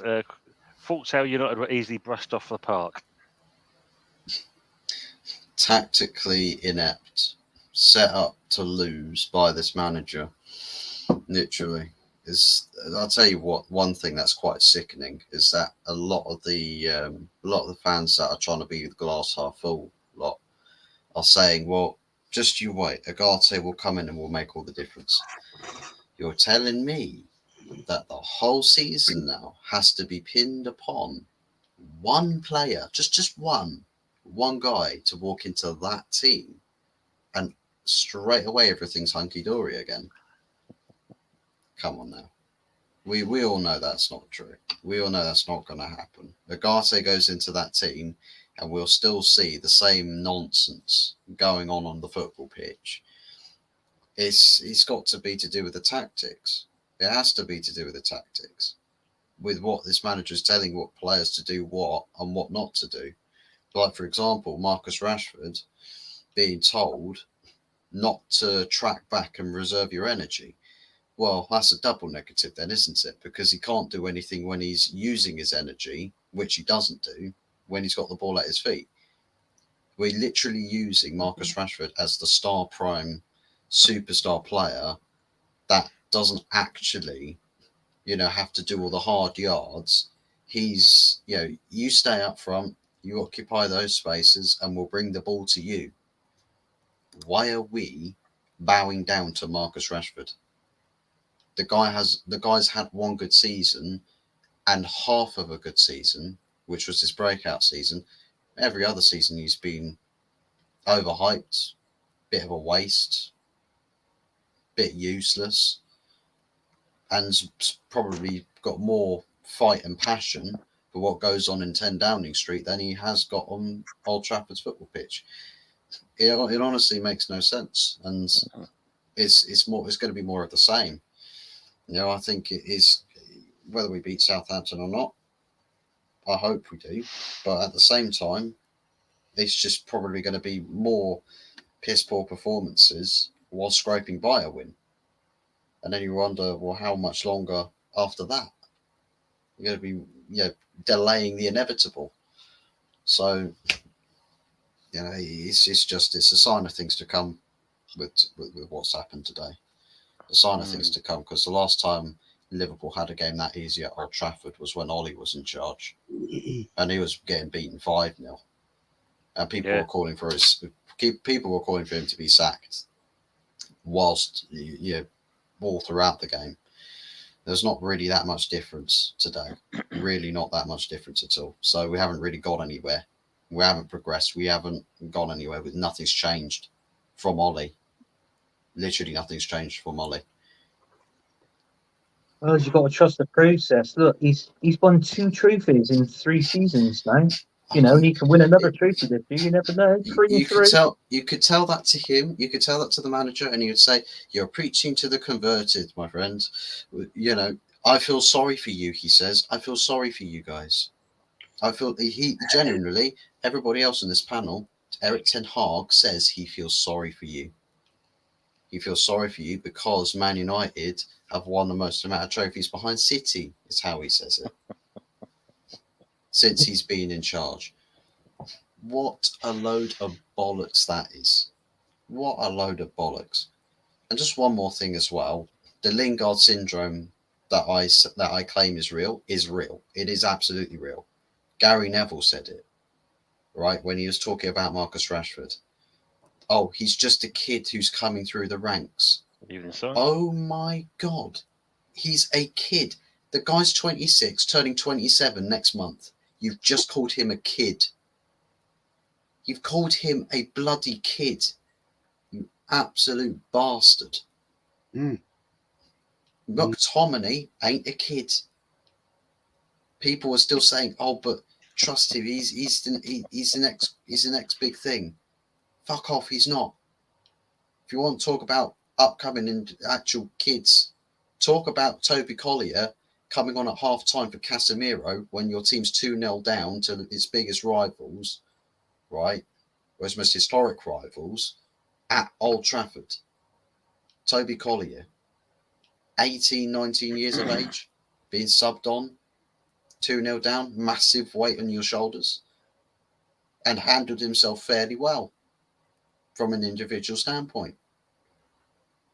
Kobbie Mainoo, that's a kid working his way through the ranks. He's done more in a Man United shirt as Kobbie Mainoo and has left better impressions in a season than Scott McTominay has since he started playing football for Manchester United 22 years ago. How is that happening? But we're rating one player over the other. It doesn't make any sense. I don't get it. British media bias. These people literally just take off your British bias sunglasses and take out your British passports and toss them to the side for a second. Call it as it is. Rashford is a bum. He's a bum. There's no two ways about it. He's been useless on a pitch for bloody years, barring a season where he had his purple patch. And even then, outside of scoring goals and assisting, the other contents of his game weren't that good. That's true. The thing is, like, you're saying about Rashford, because obviously I'm just kind of linking this up with Michael's comment. We know he's on stupid wages, but as you're saying, clubs need to stop paying stupid wages. They moan when players won't move on. Why do I leave my job to take a wage cut? This is the truth, isn't it? 3 highest earners today for Manchester United were the 3 worst performers. About £1 million per week, £1 million per week between the 3 of them. By far the worst performers on the pitch. Buzz, I feel your pain. I'll tell you what, let's all pack our bags and we're all going to go on a fucking guilt trip. Come on, let's go. In the stream.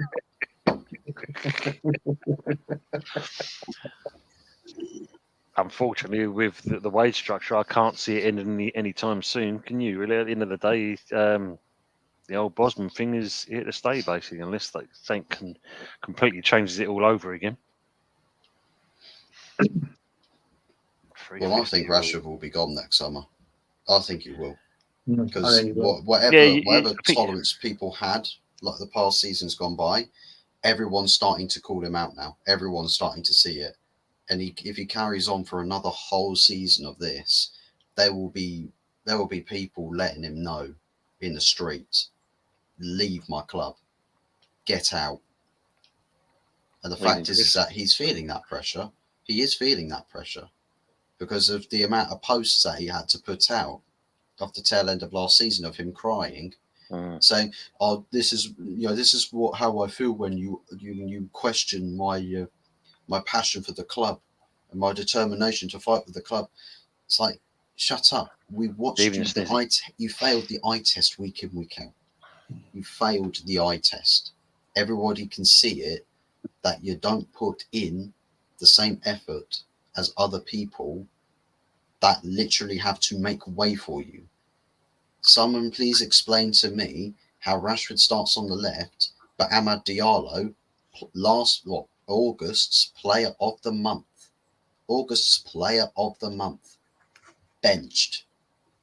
Bye, bitch. See you on the bench. Garnacho, move to the right. In what bloody world is that normal? Well, we got the same result with Martinelli and the Trossard. I love to see Trossard. So I think with Trossard coming off the bench, and it's like what I can call it, and it's like what Jess sees. He can call it as well. If Martinelli starts, come 65 minutes, Trossard is coming on, right? And we got that. I'd love to see Trossard literally start a game instead of Martinelli. More games, and that's a fact, because I personally, like what Jess was saying with the money situation, if Mikel Arteta's got to sort this squad out, he's offered no more money. Quick question here for you, Jess. Can you possibly see Martinelli leaving in January for him to do that, to bring a player in? Be honest with you, Anthony, if he doesn't up his game, I think he has to go. He was not good last season. I don't think right now he's still not where he should be. So I can honestly say to you, mate, I could see him moving out. Yeah, definitely. Who would we replace him with, though? That's the question. So I don't know. It's going to be an interesting one, mate. It's going to be a long, long season for Arsenal. I'm interested to figure out what the dynamic is when Sterling is available. Where does Trossard go in the pecking order? Because if it's sort of split 50-50 between Trossard and Martinelli, we've seen the favourability goes in the way of Martinelli. If it's split down the middle, well, now you've got an extra element for a player that only really plays off the left-hand side. He's not known for playing off the right. So unless there's some crazy plan that Martinelli plays on the right, which I doubt that, and maybe Trossard becomes a player for up top, whilst Jesus is out injured. But even then, he's behind Havertz. You do have to ask questions about what's Trossard's role going to be here, because if you've got if Sterling's playing, Martinelli and Trossard are on your bench, and you need to sub off Sterling, who's going on? Who's getting the nod? Fact. Exactly. Most probably And I'll be honest Martinelli. with you, Trossard looked well, I'll be honest with you, through that game and obviously when the game finished, Trossard to me, he looked pissed off. He literally looked pissed off. And you can't blame him. You can't blame him. Now Sterling's coming. It's like what you said, Fuzzy. You've touched on it. We've got 3 players out there playing on the right now. Martinelli, Trossard, and now Sterling. That's where Sterling played for Liverpool. He played that for Man City, and also he played that on the left-hand side for Chelsea. And then when Sterling was on the left, Palmer was in the middle. And if Sterling was a player, sometimes Palmer was out wide. He was on the left. So, you know what I mean? So, yeah, that's a good question. And I tell you what, it won't surprise me if one of them, personally, I think it should be Martinelli going, but I can see it being Trossard. Hope not. Just going off of the question here from Ravi for Eltel, for Jose. Thoughts on the way the Spurs approached the game once they were 1-0 down? When we went 1-0 down, we attacked the game. We attacked the game in the first half. We attacked the game in the second half. Again, I can't repeat what I said already. Well, I'll repeat what I said already. Stats mean nothing. It's the end of the game. We lost the game 2-1. You know, we had 66% of the possession. We had 20 shots on goal. We had, and I think Newcastle didn't even get to double figures with shots on goal. We had 9 on target to their 3. It doesn't matter at the end of the day. We had the whole of the game, but it was a lapse from Romero. Had 2 lapses in the game that led to both of their goals. Now, at the end of the day, as a fan, we're allowed to critique our club and our players like we all do. And, you know, when you give out praise to someone like Romero because he's done something well, we played really well last week, scored a really good header last week against 2 commanding centre-halves, you know, from a corner, which doesn't usually happen to us. You know, we gave him praise last week, but equally this week, we've got to say, hold on a minute. You had a cigar in your mouth and slippers on for both of their goals. So, you know, at the end of the day, yeah, we attacked the whole of the game. I don't know what you want me to say, Ravi. We attacked the whole of the game and we lost 2-1. Yeah. That question you asked earlier from about Crystal Palace, Paddy's answer. I read it. Yeah, I read it. Yeah, so because I thought that was the case. I thought that he has to sell up. In order to go for Everton, he's got to sell up his stake. So yeah, which most of them tend to do. Yeah. What was the other one? Sandkels signed there. So I've done that one. Yeah, we already answered that one, Howard. We were saying it's going to be probably Daichi and then Ten Hag in that, probably in that order. And if he does. Todd Burge is asking, it seems a bit silly for England international break after 3 Premiership games. Yeah. Oh, mate, drives me round the bloody bend. Seriously. But it'll happen again. There'll be one next month, won't there? And there'll be one the month after. We'll probably get 3 of these international breaks. For Christmas. One in September, one in October, and we'll get one in November or something. The thing is, though, we all know what the fixture list looks like at the start of the season. We know that these international breaks are in there, you know, but what it does, it like Jez is alluding to, it sends us around the absolute twist because you wait long enough for the Premiership to start. You wait them 10 to 12 weeks, whatever, and then once it starts, you want it to start and roll on.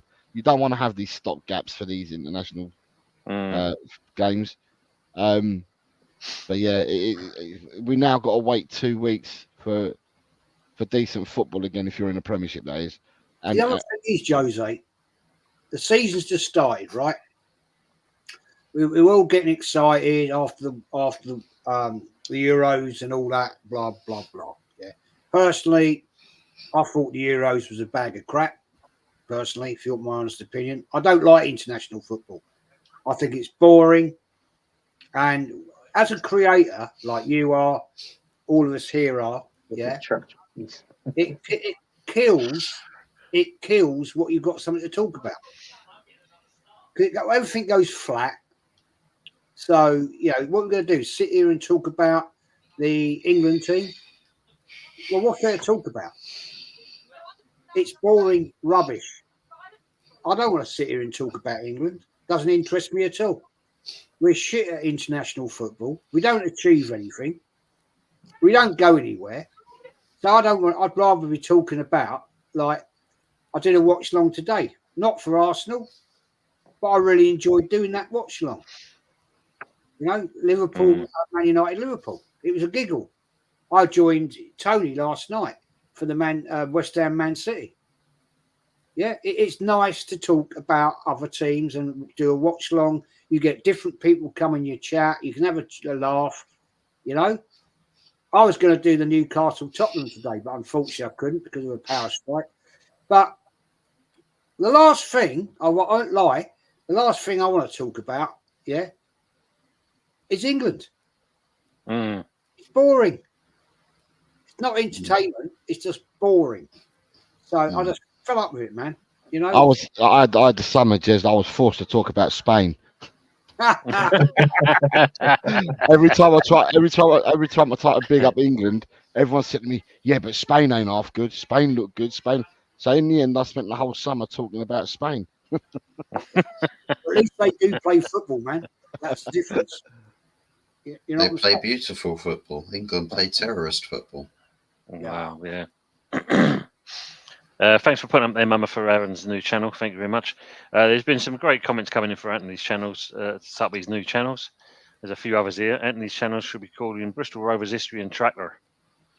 Jez, where the fuck is Anthony's? I'll get copyright from Jez. Ross, I can tell you now, Jez is already sorting out with Anthony. He's going to be getting his mug. He's going to be getting it. They're boxed up, addressed. So is Aaron's. They're sat there. I've just been a lazy ass, right?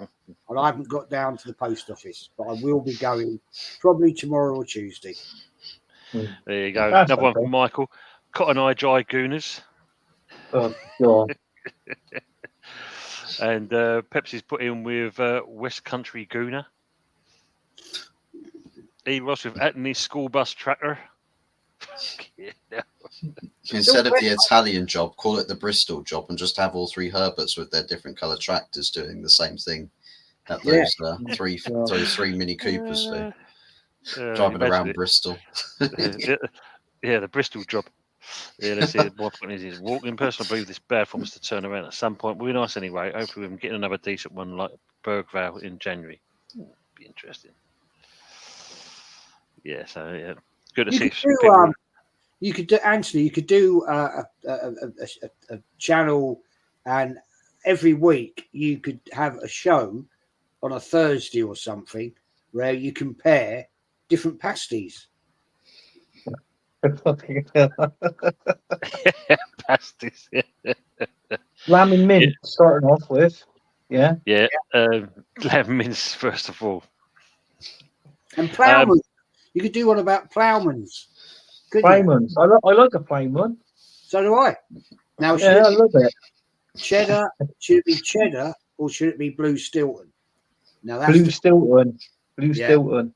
I'm with you on that one. Now there you go. That's a show in itself, mate. There you go. There you go. Started off already, basically. Budgies are making Howard.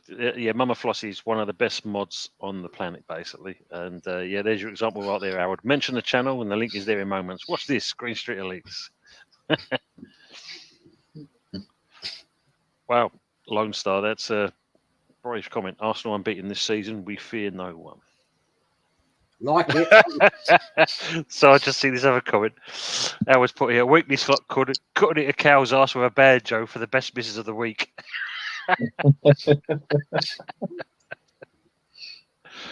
Oh dear me. There you go. Look, says it straight away. Look, Green Street Elites up there. But there's a nice comment as well from Roundtable Talk where he says, "I like this panel. Seems to be level-headed fellas." We try. We do try our best. We do try. We try and be as level-headed as possible. Yeah. Bear with me, just catching up with this because there's another one. Spirit level on the head, no, or no. Spirit level. Yeah.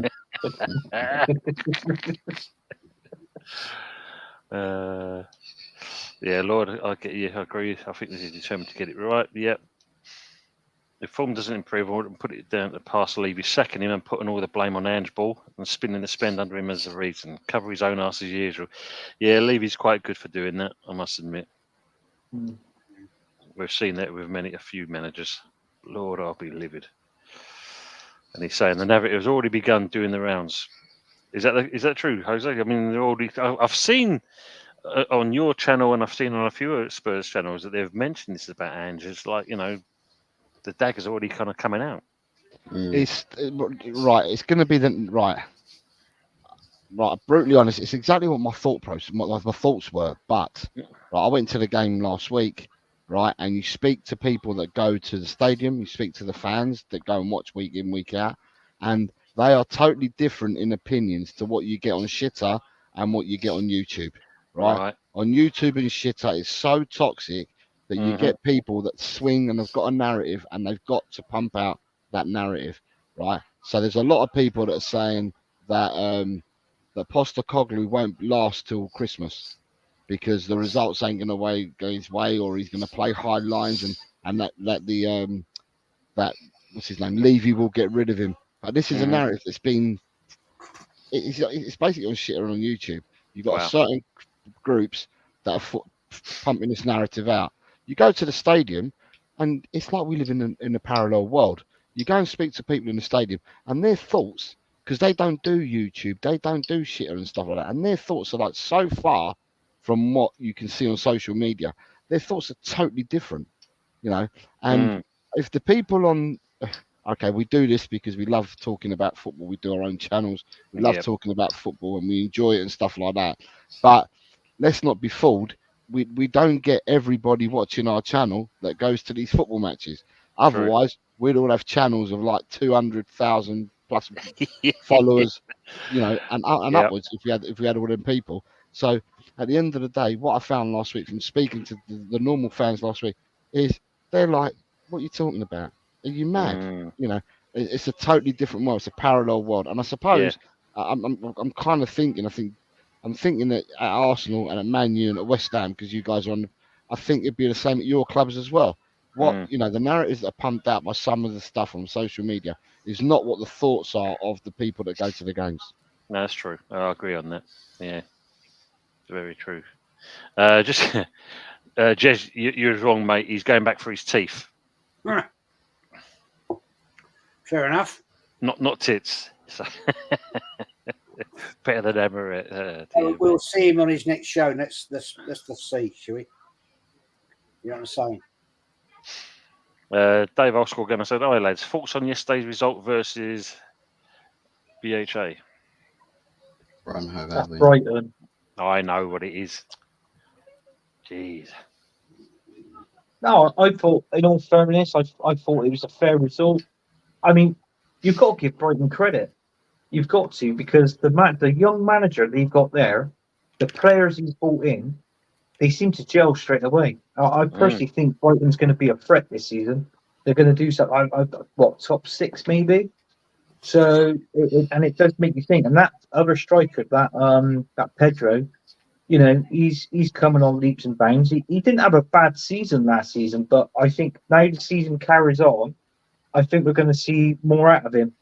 Goals and assists and all that sort of thing. Hence, that's why I got him in my fantasy football team. Didn't copy me team. Fuzz, your team shit. They're near the bottom. But yeah, fair play on him.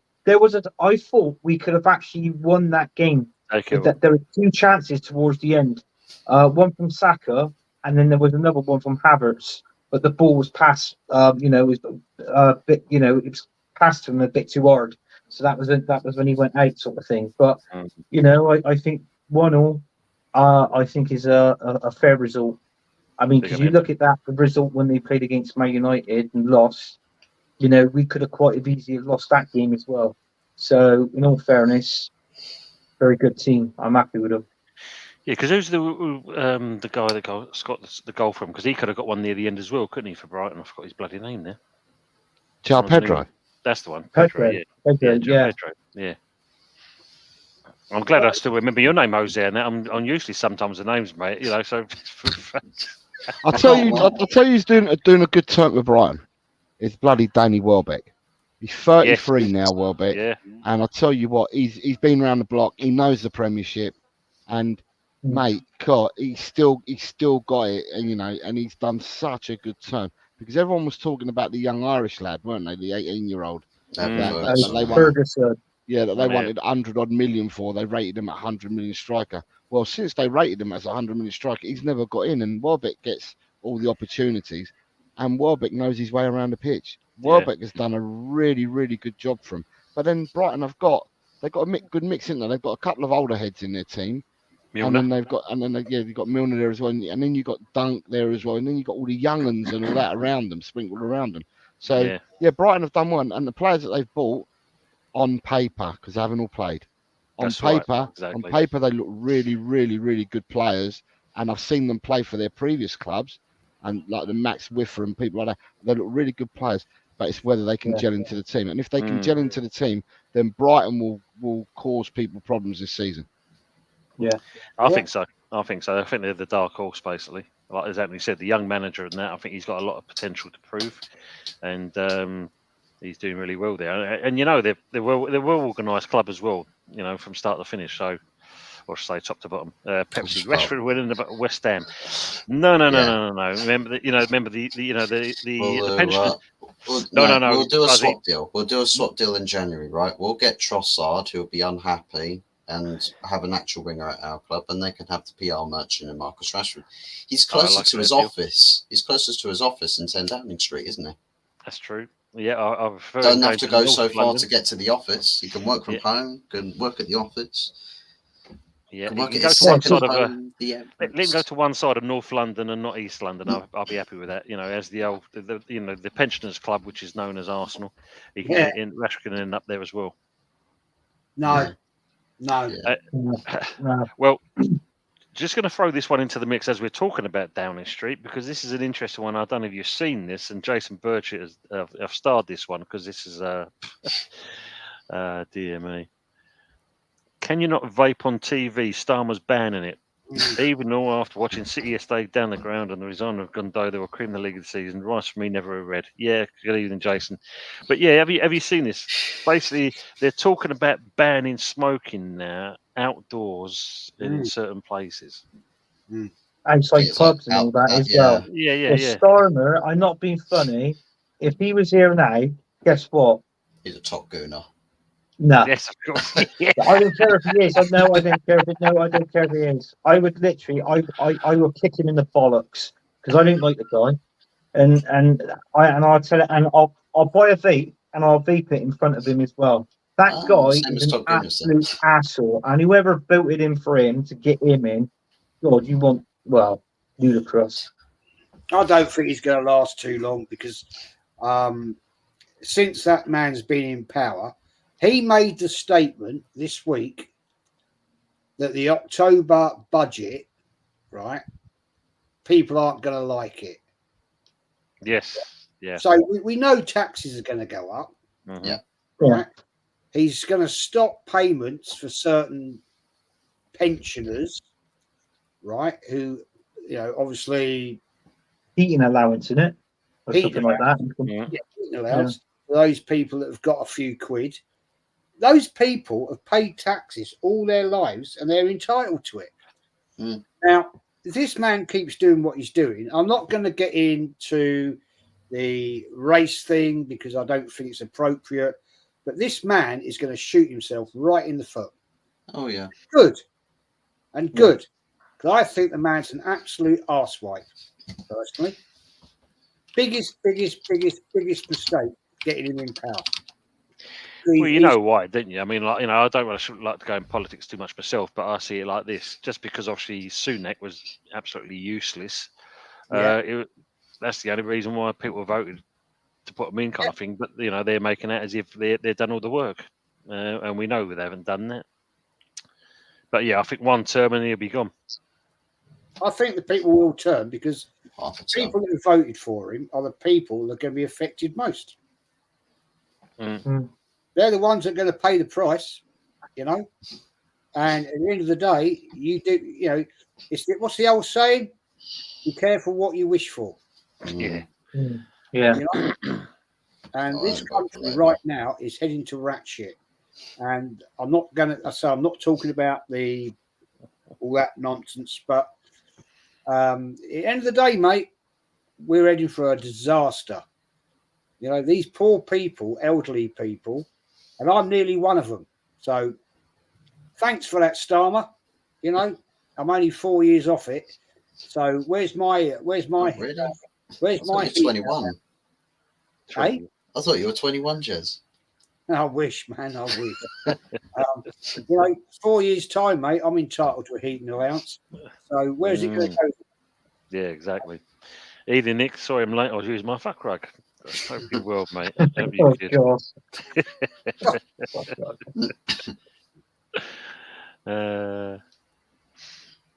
Ace is asking Tony, did you get Anthony's Bristol Rovers jersey for his quiz victory? Yeah, I'm still cutting the holes out in it just to make it really authentic for him. Because I know he loves Bristol Rovers that much. So yeah, really, you know, really an authentic Bristol Rovers jersey for him. I'll wipe my ass in it and I'll send it back to your team. How's that?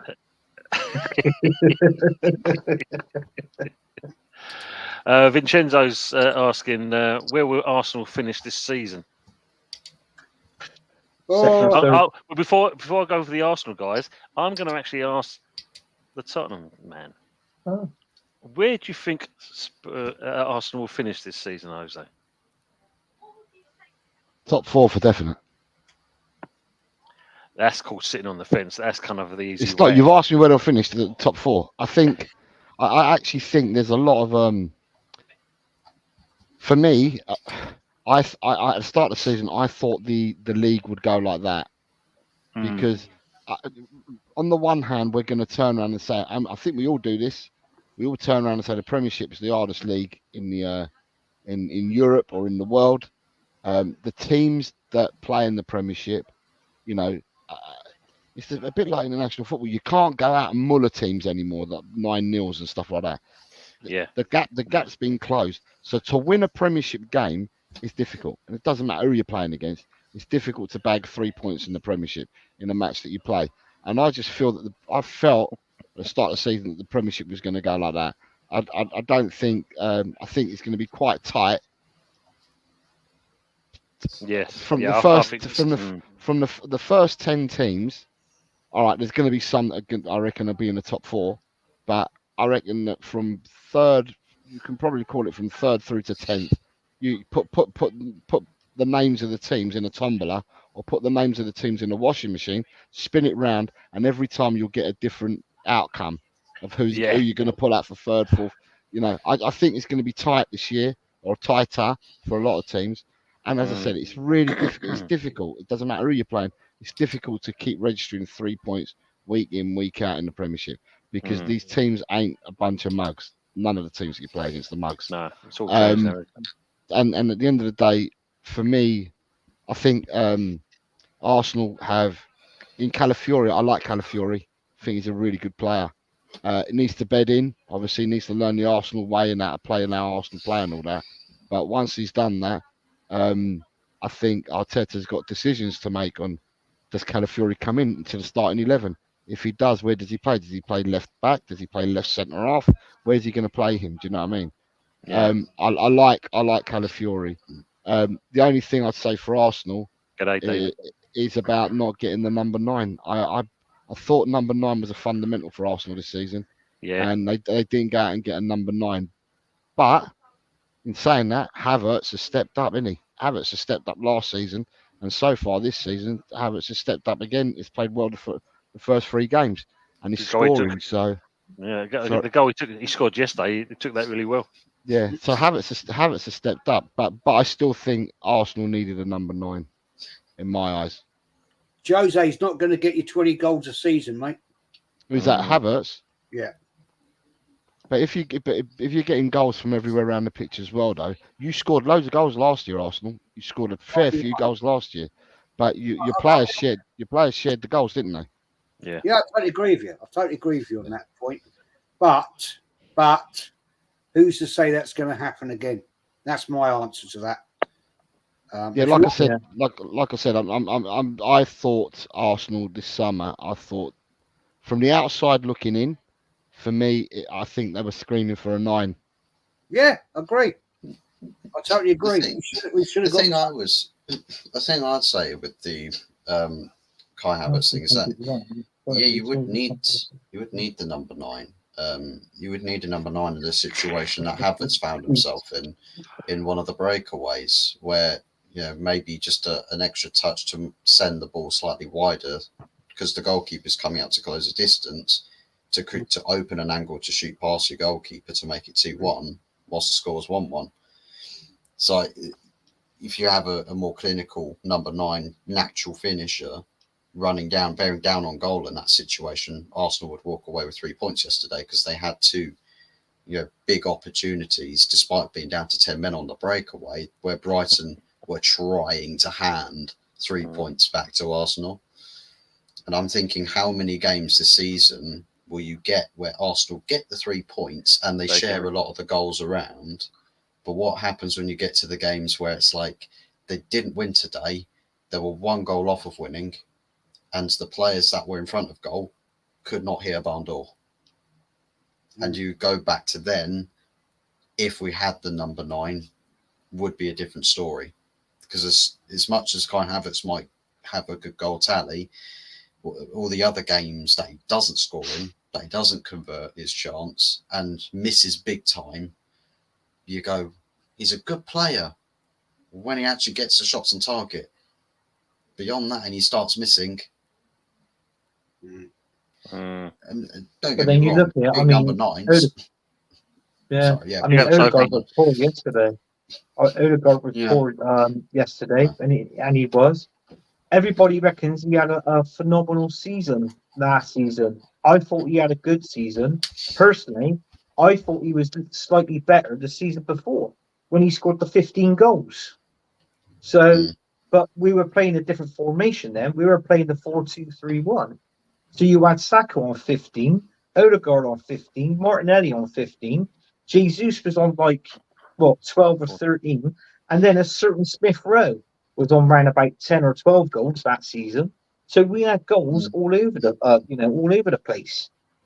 In all fairness, but I mean, you look at it now. I mean, he plays that 4-3-3. I'm not a fan. I didn't really like 4-3-3. I personally think you've got the depth there, but when it's out wide, you lack the width. You play along with you've got more depth. I prefer the 4-2-3-1 personally. I would love to actually see. I don't even know why you don't even play that against Tottenham.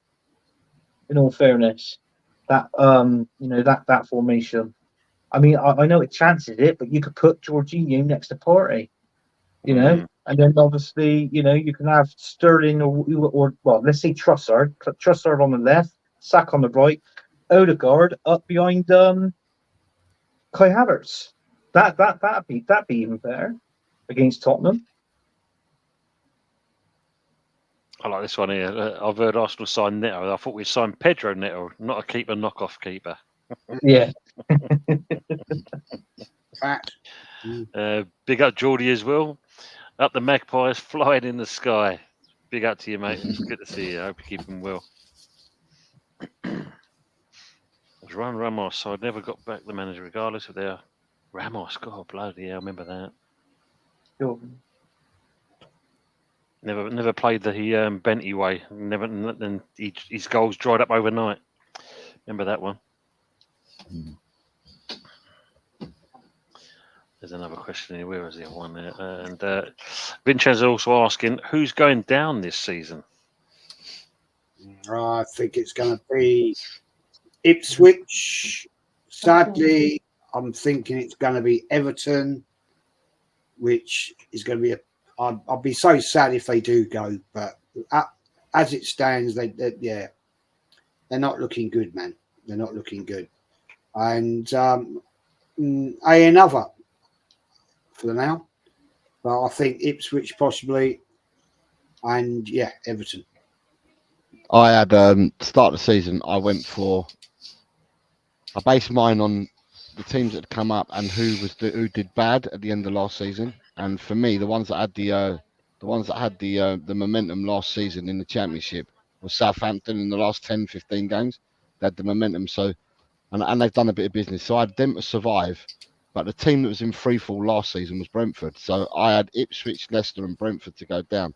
However, that was before the transfer window closed and before a ball had been kicked. Now that the balls have been kicked, I'm thinking to myself, it might not be Brentford. It may well be Everton. Yeah. I think that as well. Yeah. I think Ipswich should just kind of probably hold their head up, be just above water. I think possibly. But I think Southampton's probably looking a little bit like it. I mean, get battered by Brentford 3-0 as well. I mean, yes, don't show for good reading when you're losing a fairly comfortable scoreline to somebody that's around a similar level of table, or where fans are backing the teams to finish around your position, and they're slightly more established as a Premier League team, and they're beating you comfortably. Yeah, it's going to be a long season for Southampton. Yeah, no, they've signed a couple of good players for the Premier League season. I don't think the team has got quite enough. Yeah, I personally think it'd be Everton, Southampton. I even put Wolves in that equation as well. Leicester have got points deductions coming as well, though. Yeah, because we thought that was coming at the beginning. So because when they came up, we thought we was coming straight off. But as you said, it's coming up. People are saying, like, what happened to Everton last year, the 2 hits? They reckon that Leicester are expecting to get 2 hits as well this year. 2 hits, bloody hell. Yeah, the same as what happened to Everton last year. Wow. I reckon they're going to get 2 hits. Why don't they just do it at the start of the season so the teams know where they are? Because the reason for that is, Jez, because these clubs have all got clever people working for them. And to me, and I'll be very honest, in my assessment, I think the Premiership, the people that are in the Premiership, the investigators and that, I think they're absolutely crap. And the clubs have employed some very, very skilled people, and that's why we saw a lot of horse trading right in front of our eyes between 4 clubs to avoid any penalisation happening to them, because these people have got clever. And Leicester have probably had people working in the background to try and reduce and minimise the impact of whatever may be coming their way. But other people have done this as well. They're not the only team. And with that delays it, doesn't it, Jez? It delays it. If you but would you rather know? Yeah, I would. But if you're going to use delaying tactics by bringing all these legal eagles in and all these clever bods that you're going to employ to get you off it, or minimise the risk, then you can't then penalise someone, can you? If someone's on appeal, you can't penalise them. I hear you. I hear what you're telling me. Personally, if it was Arsenal, I'd rather know and see, right, okay, there you go. We've lost 6 points, or we've lost whatever. Now we know what we've got to do. I wouldn't want to be sitting here as Leicester City, and in January you're suddenly told, right, you've just lost 10 points. Yeah, it's bang out of order. Yeah. It's bang out of order. Big up the goat. Yeah, I don't know. Yeah. I think this did happen to Forest as well, though. They got deducted at some point, and then a bit later on in the season, they got another lot of points taken off them as well. Because the people that are going to get penalised very soon, according to industry experts, are Chelsea. Very, very soon, they're going to announce what the punishment is for Chelsea. What charges they've got to face, because of what Bowley found when he went there. He found all the mismanagement that had gone on with the Russians that were there. And they admitted to certain things and said, look, we're going to be clear and honest with you. This is what we found. We found these problems. And they're thinking that will minimise whatever comes their way. But since the investigators have gone in, apparently that was nothing. That was like that amount of problem. They've gone in and they found these amount of problems. And supposedly the word on the street is that Chelsea are going to be hit with many a charge. But again, Chelsea are going to have the best lawyers, the same as what Man City have got. they're going to have the best lawyers as well, aren't they? So, True. True. Yeah, that's true. Yeah, Ramsdale going to Southampton was a good bit of business. Did you see how he kind of announced himself when he was signing the paper? Had a dress on and a wig. Yeah. Hagrid. wasn't he? Hagrid. Hagrid. Jesus. Yeah. Weird. Yeah, like I say, on the relegation one there, you know, I think Everton would go down. My uncle's an Everton fan, but only because my grandma put him in an Everton bag instead of a Birmingham City bag. They were the same colour, I guess. Lone Star saying, "Oh, relegation, oh, Southampton, Everton, United." Important here. Wish. You wish. You wish. Mike saying Southampton look bad, trying to play out from the back. Yep. Southampton signed Anthony's favourite keeper, so they could be okay. Yeah, we didn't kind of accomplish his mission of making Arsenal go down, so he's gone to Southampton to do it there instead. I think this could be a mistake for Ramsdale. Seriously, I think Southampton will go down, but then if nobody gets him, you know, like another Premier League team, wouldn't that cause havoc on his England career? Because he's England number 2 at the minute. He's not going to be picked for England number 2 if he's going to be playing for Championship football for Southampton when he go down. Yeah, and he got 34 points. I remember England being blessed with goalkeepers, and I'm going back to when they had Shilton, Clements, Corrigan, and all these players vying for the number 1 jersey. You look at England's squad now, and you look at Pickford, who's all fingers and thumbs. You look at Ramsdale, who hasn't been playing, and watching Nick Pope today at Newcastle, I thought to myself, wow, whoever plays Newcastle next, put balls into the box and keep taking shots. Because Nick Pope's got many mistakes in him. We didn't capitalise today, but other teams will. I've always said that about Pope. I mean, he's not a bad shot stopper, and he's not, you know, kick out a ball well. But when it comes to one-on-ones, he's poor. And I was surprised that really they didn't go in for Ramsdale. I thought Newcastle would have gone in for that one wholeheartedly, but you know. Yeah.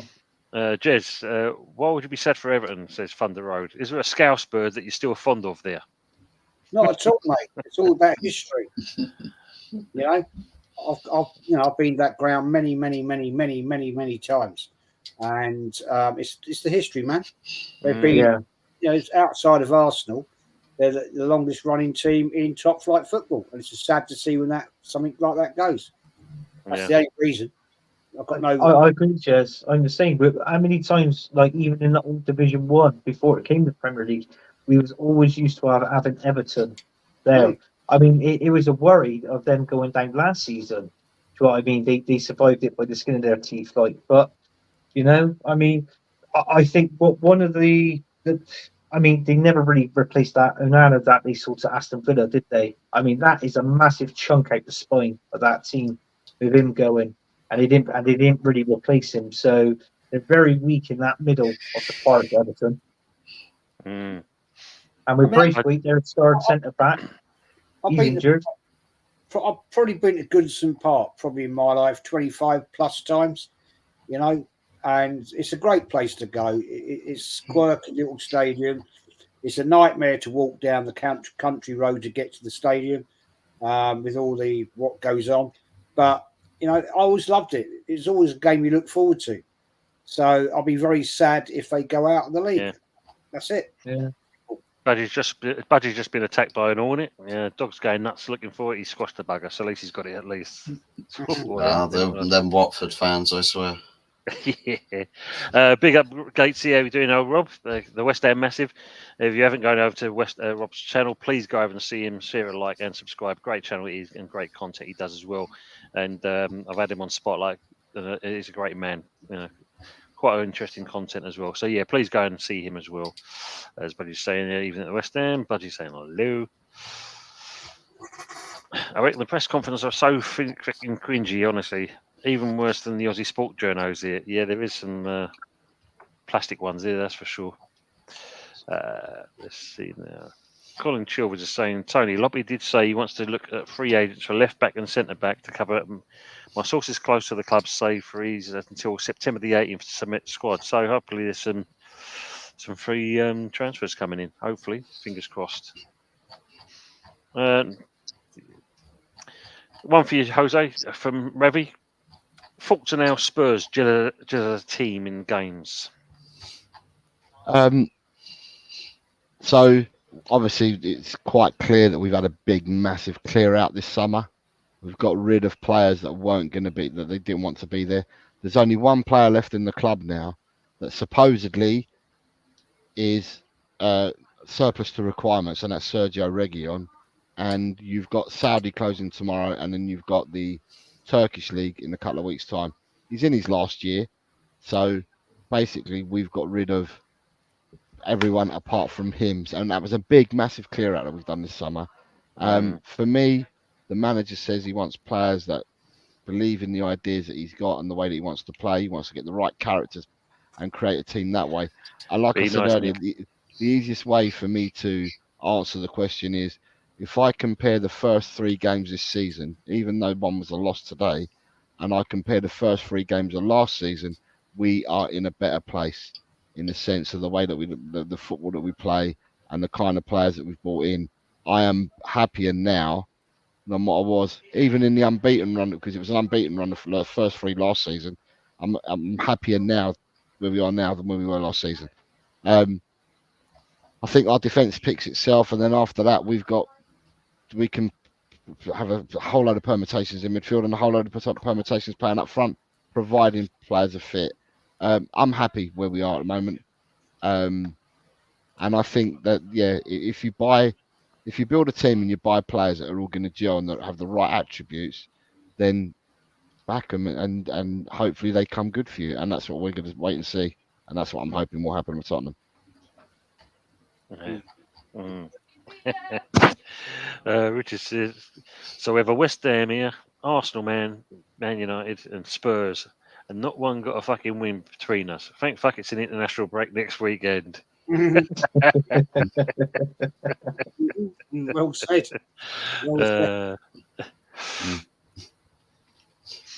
Well said.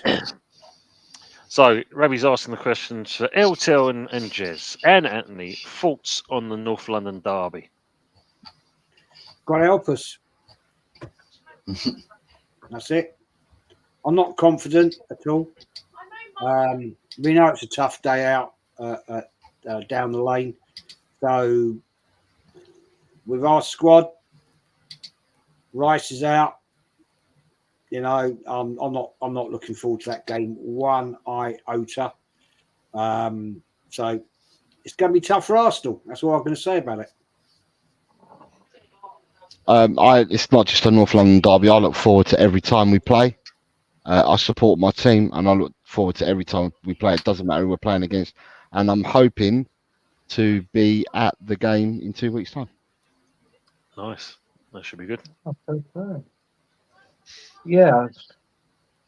Well, hopefully, we look forward to having you back on, Jose, then when it comes to that day. And I don't think do you know what I thought about that? And I don't think I'll be back in time because it's a 2 o'clock kickoff on a Sunday, and the train service down where I am, I've told you before, it's so shocking. Yeah, that's right. Yeah, I don't know whether there's going to be any cancellations or, you know, it's hit and miss whether I'll be able to get a train that gets me back at a decent time on a Sunday night.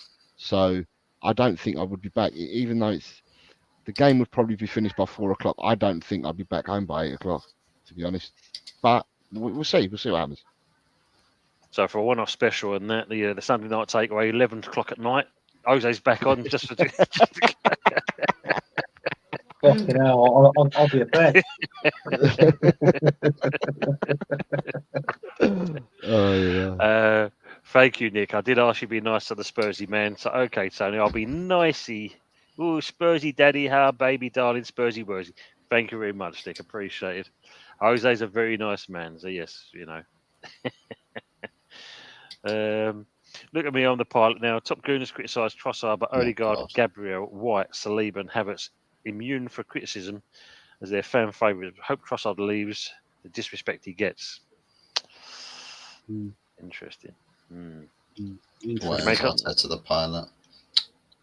Can't believe it. As an outsider, I think Trossard's a good player, and as soon as Arsenal bought him last year, I thought to myself, we made a big boo-boo because he was offered to us as well. we made a big boo-boo not going for him because I think he's a good player. I do feel like he is Arsenal's most potent attacker at the club. Most variable ways in which he can cause carnage through an opposition's defence. He can beat a man, great with a shot, great eye for a pass. He's got all potential in his locker. It's just a shame that Arteta doesn't really see that as any reason to play him more. Yeah, true. I mean, Ravi, this one is interesting. Yeah, question. With the North London derby, does it matter who scores first to determine the winner? I think at this day and age, with both teams, it's very unpredictable. Whereas beforehand, that you could definitely say, if it was Bergkamp, Henry, etc., they're probably going to be getting the goals and winning the game. But, same thing with Spurs, when you had Sheringham and you had Klinsmann. And, well, I won't say, what was that worst play you got, Jose, begin with the S? God, Jesus. That striker, what was his name? Beginning with S? No, what was it, that striker you bought? Sondero? Whatever his name was. Soldado, yeah. Soldado, who was a fantastic and prolific scorer playing in a front two, and Tottenham decided to buy him and play him in a front one on his own. And he fell off a cliff at Tottenham, didn't he? Yeah. We in West Ham we call that he was moist. He was moist. That's it. Oh man. Don't get tangled up in the fuck rug. Fuzz, question: thoughts on the players' attitude in training and games? Well, if you're a Man United fan and you follow the official club socials, you'll see winning pictures, winning teams in training. There's more. The only winning that this club can seemingly do at the moment is winning on a training pitch. Win at Carrington. Forget win at Old Trafford or win away. Win at Carrington. That's it. It's just the mentality from players some of the times, and the attitude from some of the players today as well. When at half time, the amount of heads dropped, no real urgency or desire to get back in. You can drop 2 goals in 45 minutes. I mean, bloody hell, Liverpool put 6 past us in 45 minutes at Anfield. So just because you're 2 down, I mean, what the hell are you conceding the game for? Like, you're at home at Old Trafford. You're down 2-0. Fuck them right back off to Anfield and put 3 past them, 4 past them, 5 past them second half. Just turn up and actually have some bit of urgency and pride for your shirt, rather than sit there sulking. Oh, it's not fair. It's hard. This going on. It's not my fault. Because there's one thing you can note with some of these players: they don't like to take accountability. They really, really don't. They're all mercenaries. As soon as anything goes wrong, must be the manager, must be him, must be Tom sat in row F, seat 36. Must be his fault. Yeah, it's true. that's true. Big up to Dermot from Top Oxford FC Till I Die, THFC. Hey guys, please like and subscribe. And go see Dermot channel. Great guy. He's talks some sense with his co-host Philip. So make sure you go over there.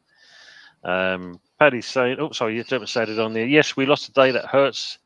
We'll get it right. We have to back Ange in the tough times, and if we took our chances, we'd be sitting with 9 points. But look at it. It is what it is. We could be Man United. Yes, I think we. Could be Everton. Be even worse.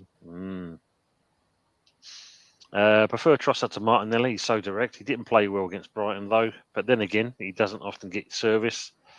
Your thoughts on that, folks? Why? For me, I'll answer that pure and simple. It comes down to Arteta. I'll leave it to the Arsenal boys to answer that one. Yeah, it's very true, man. Very true. It always goes out to the right to Saka. Been saying it all last season, and I'll say it again. Martinelli, when he's playing, or Trossard, when he used to have Tierney on that left flank, he used to overlap those players, right?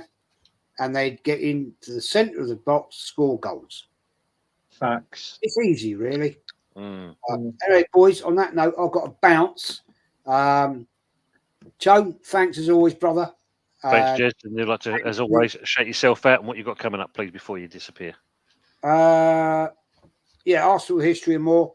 Tomorrow night, I'll be on with Lee and Kenny and on the weekly podcast. And then tomorrow night, I'm probably going to do another show, which I haven't thought about, but I will do something. I don't know. But there we go. And then Wednesday night, of course, is the weekly show with Kenny Kane at 6 o'clock, the football chat show. And on that, I've got Aaron coming on, who's just setting up his channel currently. And it's all good, man. It's all good. Jose, great to be on with you. First time. Cheers, bro. And Fuzzy, mate, I know you're depressed, but hey, it will get better, bro. And Anthony, always love to you, man. And thanks for having me on, as always, and I'll catch you all later. Take care. Thanks, Jez. Take care. Cheers, mate. Bye. I don't know. A good one here from Ravi for your Fuzz. Who's the young lad that came on for Casemiro? Looks like he will get cooked every time he plays. Well, it's Toby Collier. He's an academy player. This is his first competitive appearance for the club, I think. No, that was Hoyland. His hair is grey. Unless Hoyland suddenly come back, I mean, well, this desperate a guy that is, probably would run onto the pitch with a leg brace if he had to.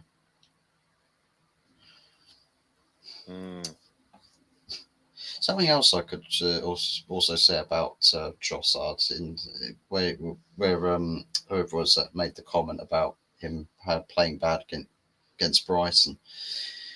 I wouldn't necessarily blame him so much if he starts performing lesser and lesser and lesser with the times he does play, because it's got to be frustrating. It's like there's only so much that you can do in your position where you get such limited opportunities, or you play well enough to justify you starting your next game, end up on the bench, and then expect to come off the bench, and then just like, I'll give it my all, prove it, then the next game, just on the bench again.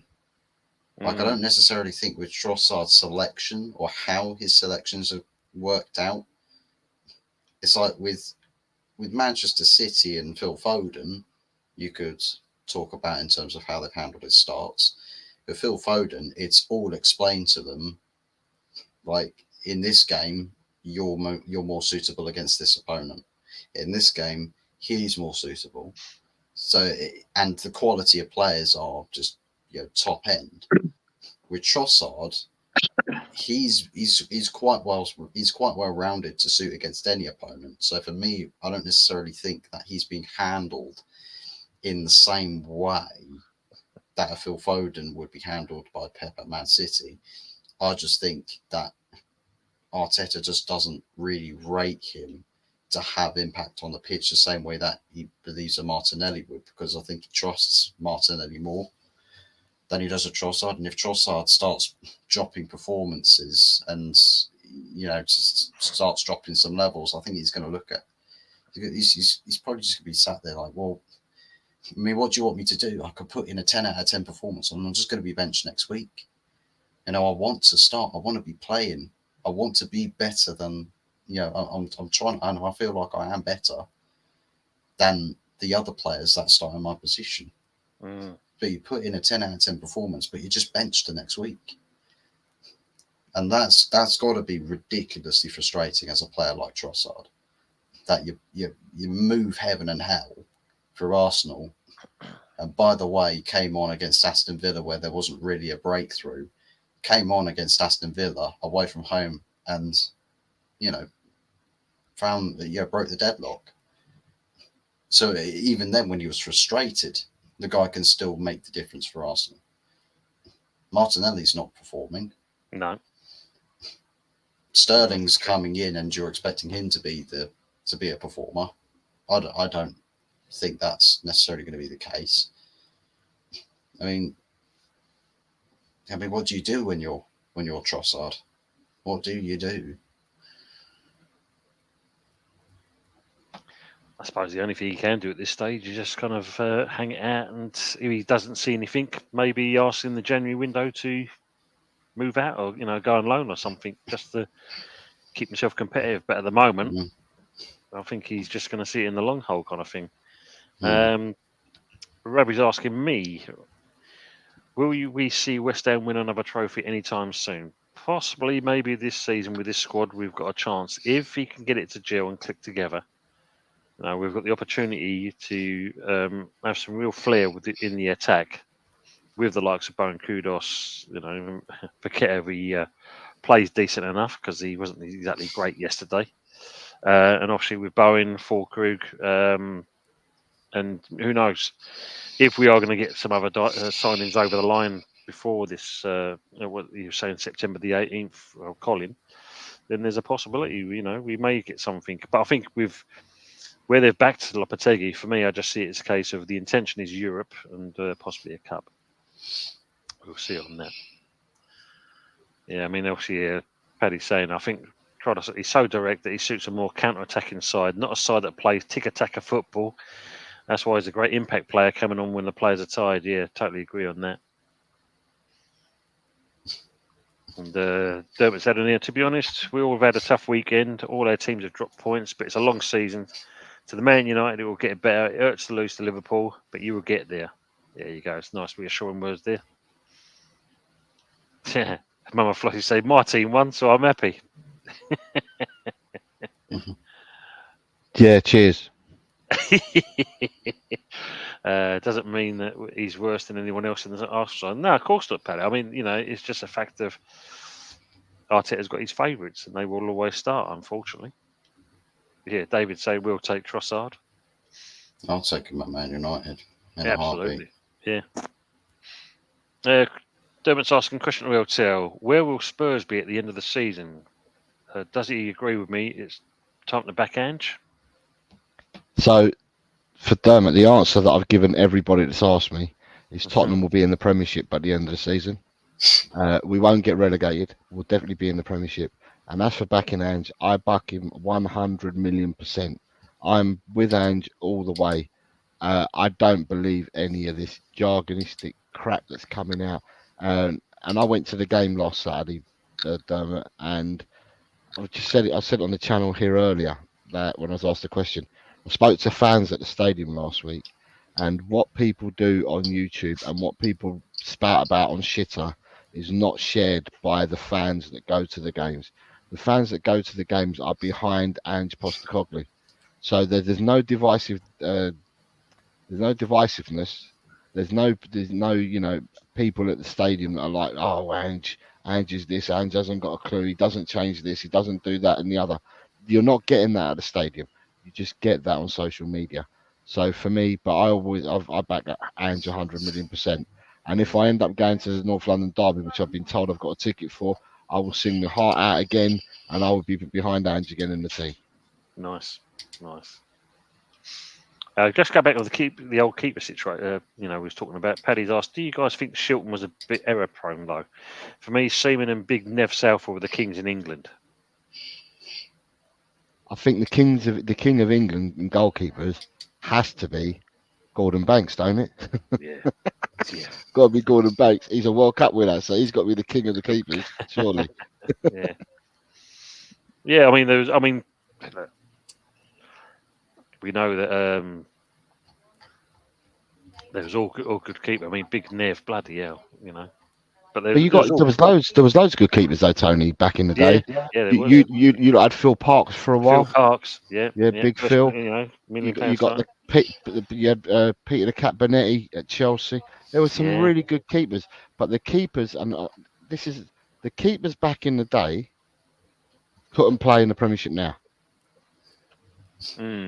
Because now you have to be the goalkeepers, and this is Pep again.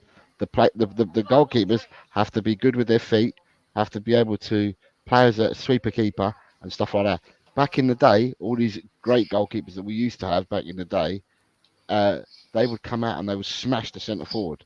They'd punch him in the mouth and knock their teeth out and all that. You know, but you can't do that nowadays. So the goalkeepers, although they were great goalkeepers in their own rights back then, and they did it all without gloves as well, by the way. Yeah. I remember watching the old great. And they did it with the balls that on the mudlark of pitches that we used to play, because we didn't play on carpets. And every time it rained or it was wet, that ball became heavier and heavier and heavier. And these keepers played without gloves.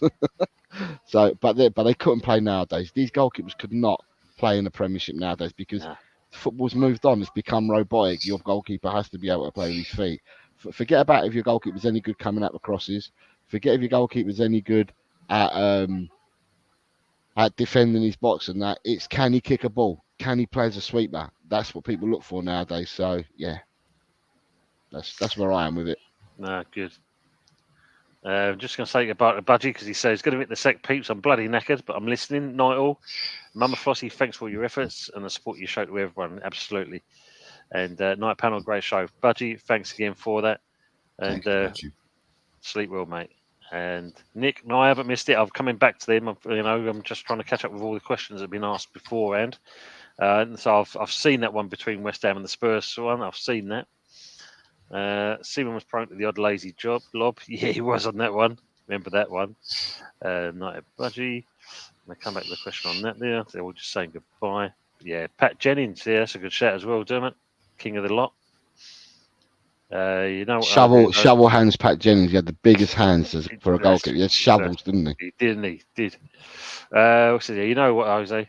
Watching a lot of old games back, though, I swear though their long balls were decent. Yeah, they had a bit more purpose back in the day, didn't they? That's for sure. Cheer up, all. We're all right, Lodestone. We're fine. I'm off too, says King Mikel. Tomorrow will be like Christmas Day. Can't wait. Yes, young Terence will be on the spotlight tomorrow, so there's going to be a few questions thrown at him, like I said to you. Yes, indeed. Just going to go back to this. What's it there? Question to Fuzz from Richard. Do you think Rashford is finished at United? And also, he has already said that, Richard. 1,000,000%. Done and dusted. Where's that one from Nick? Where did I put it now? Is this one where he's going to get the old rivalry going here, Jose? Question for Tony. Are West Ham bigger than Spurs? And question for Jose. Are Spurs bigger than West Ham? Right, let me find the referee shirt. How many does your stadium hold? At the moment, 62,000, where it could be increased to 66,000. Okay, so we're about 63 at the moment, so we're slightly bigger, I would say. Does that answer the question then? We was going to be 66, but I think there was some something to do with the council, so it kind of reduced down slightly. But yeah, so not bad at all in that. And last couple of questions I'm going to put in there. I mean, Nick asked the question for Arsenal fans: if you were an injury-prone player, would you A, rather help get through Arsenal and their physio department, or B, a Jack Wilshere, Andy Carroll, and Kieran Dyer ran department?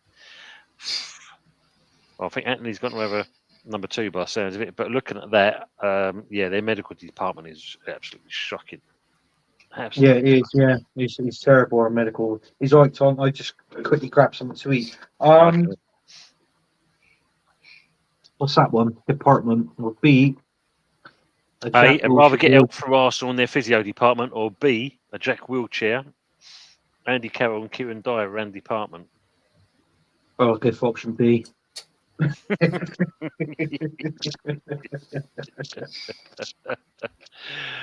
Question for early doors: which players do you hope will see more game time? I want Somerville to have more game time, that's for sure. The Somerville start though for you, Tony, over Bowen and Kudos, because they're your wide players, aren't they? They are, but I think the problem with this, Kudos, I think, is not being utilised in the best way. Would you prefer him as a 10? Yeah. You know, I think looking at yesterday's game, Paqueta did okay in spells, but there's a lot of ones. I mean, like, you know, a lot of people were saying Paqueta was at fault for the first goal where he lost it. There's a second one where he kind of should have cleared it and didn't get to it. So he's not looking great, and he is getting a bit of stick at the moment from the fans. His performance has not exactly been great. So if you look at it now, we've got the Solar over the line, and possibly touted as being, his replacement, depending on the charges, what's going to happen. So, yeah, but they're the kind of players you want to see given a chance. But yeah, I think let's Somerville play out where the strength is. He's a left-sided player. Let's put him out there, and let's use Kudos. I mean, he can play in the middle. He can play out in the middle. So, yeah, let's utilise it to our strengths because, like I said earlier, we've got more attacking options now than we did last year. So why not utilise that? But like I said, hopefully Lopetegui will start to sit on this all out. Ravi's always asking if Fuzz, do you see players wanting to leave United? No. For the players on big wages, definitely not. Let's just seriously, you wouldn't want to leave a club where you're sat comfy. You've got a manager that for some reason picks you week in, week out, despite putting in stinker after stinker after stinker. And yeah, there's several years left on your contract. Some of these players are getting towards the tail end of the contract. So it's not like them throwing in the towel at this stage of their career is going to affect the outcome of their career because they've all done, all of their best work is behind them. So why would you, at this stage of your career, want to be like, oh, well, since I'm not performing adequately here, or the team's not performing well, oh, I want to challenge my ambitions at my age and try and move to this club. I'll take pay cuts XYZ, I'll do all of this. Modern footballers could give less of a fuck about, ambition to win trophies when you're on 300,000+ a week. They don't care. They honestly do not care. Once it becomes money, once it's money driven, that's it. Career over. You don't switch ambition back on. You just don't. It's over. Forget about it. Unless they become a free agent and no club signs them. No club signs them. So in that case, you as a player will have to speak to your agents and say, well, what do we do? Because I want to get paid XYZ amount, but no club wants me. So I'm not earning anymore. And no sponsorship deal is going to be sticking with an agency or a player's agency if the player's not performing.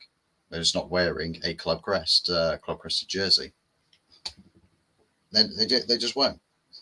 So with Man United's players, they'll milk the cow until the pool's dried up. It's funny because I'm just looking at the other one here, which is Paddy's. But I just wonder, will Mikel's career progress when he leaves Arsenal, or will he be found out? I reckon a lot of managers would achieve with financial backing. Interesting one, your thoughts? Well, if he leaves Arsenal. If he leaves, yeah, because when you look at that, he's keeping there forever and ever and ever. He's the untouchable at the moment, isn't he? And he's back to the hilt on this one. Yeah. And as Anthony said, 850 million he's spent so far, and he's still being backed. But would he get another club? No. Would he progress at another club? Well, apparently he's just signed a new contract, and so saying there's a 3-year extension to his contract, and he's roughly on the same wages as Pep. Work that one out. Seriously, work that one out. Lifetime contract. The lifetime contract. It's in effect. More contracts at Arsenal than trophies won. Has Mikel Arteta. That's mad. Good evening, Exponential Anger. Just saw the stream and popped in. Good to see you, matey. Tony, do you think Souček being dropped yesterday was a one-off or the way going forward? It's an awkward one, isn't it? Because when you look at Souček, sometimes he actually, he kind of tends to get the winner near the end, doesn't he? And I think the way going forward is possibly with the new players coming in. But at the same point, I think if he's going to come on as an impact like he did yesterday, I think he was brought on for that purpose to try and get something out of the game. And we was very close to doing that. So I think it's possibly as I said before, the shows when I've done it with Anthony and Fuzzy, I think he's given the old guard the opportunity to see what they can do. Antonio's still getting a bye at the moment, but yeah, we may see a lot of changes going here. So I think possibly we might be seeing Souček playing less and less games. I mean, obviously, we can see Kufal came on eventually, but played, I think, more on the left because Wan-Bissaka and that, yeah, I think he cemented that space. But then saying that, he did put Wan-Bissaka more in attack in the second half, so it's quite interesting. West Ham bigger than Spurs, or Spurs bigger than West Ham? I met you halfway and say Leighton Orient.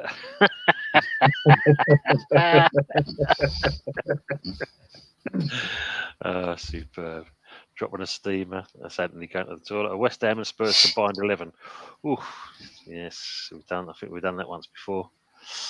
Actually, can Tony and Jose do a Spurs and West Ham combined 11? Oh, mate. Take all night. Don't worry about it. Not tonight. Yeah. We'll do that for another time, ASG, but we'll make a note of that one, that's for sure. It's a great shout, though. Bowen up top, Kudos right, Somerville left, packing a 10 is the way. Yeah, there you go.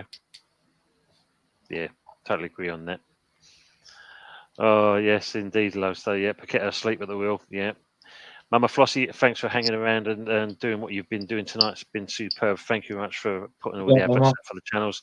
Going to say good night. Great stream, guys. Yes, thanks so Mama much. Flossie. No, thanks as well. Thanks for your input as always. Thanks for the chat as well. So we're coming near to the end. We'll start wrapping up shortly. Actually, early doors, I forgot to ask how we actually play against you guys. The game wasn't televised. I think if you look at it, Paddy, I think it was just a case of we took advantage of your misfortune. I mean, obviously they give Gay the armband as it was his 100th game, and probably another way of tempting him to stay in the before the transfer window shut. But yeah, you was okay in spells, but West Ham, were just a bit more clinical. Took advantage of you guys, and 2-0 was the result.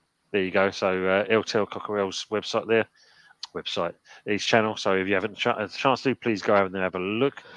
You're telling me something I don't know how the website. Yeah, haven't you seen it? Have you seen it? It's quite amazing. The merch is still on there. I haven't seen it yet. Oh man! And there's Fuzzy's channel as well, Hot Fuzz 44OG. Make sure you go and smash a like and share and subscribe as well. Yeah, big ups to people that have subscribed as well. Good night, Flossie. Rest well. And yeah, I'm going to come to Nick's one because he actually there's one he did put up there. Where have I put it now? I've learned it. With fans of Spurs, Arsenal, West Ham, and Man United all on the stream, here's a challenge for you. You must each send your top 3 players to the other clubs. 1 player per club. Who's going where? Yeah, Nick, that one is going to be an all-nighter as well. I think we'll leave that for another time, but please make sure you put it in the next time. We'll try and answer that as best as possible if we can. We'll send each of my top 3 players. Yeah. We already know that it's Rashford, Casemiro, and Harry Maguire. We'll send those 3. I was going to say, maybe put it on a postcard and pop it in the post. We'll answer it afterwards. One of those. No, you'll just ignore it. I'll send an army of messenger pigeons. If you don't answer it, don't pick up the mail. I'll get them to shit all over your house. I can't have bird strikes at the airport, Fuzz. Yeah, I can't have bird strikes at the airport. That's as simple as that. I'll get it. Just stop all protesters. Then. Yeah, I've got it quite. I'd send Reggie on to Man United because he's been there before. So they need a left back. So I'd send Reggie on there. I'd send Ben Davis to Arsenal. Fuck that. Because they haven't got any Welsh internationals in their team. Not anymore, yeah. Yeah. So you need a Welsh international because you ain't got one in your team. Place Aaron Ramsey. And for you guys at West Ham, you keep saying you need someone out on the left or whatever. I'd send you Timo Werner. God, Jesus Christ. No, you're saying the best 3 players to fit systems. Yeah, it's one for another day. I mean, I'm just jesting, so. Tony Clifton, good to see you as well, mate. CFX dude, book us a cheap holiday.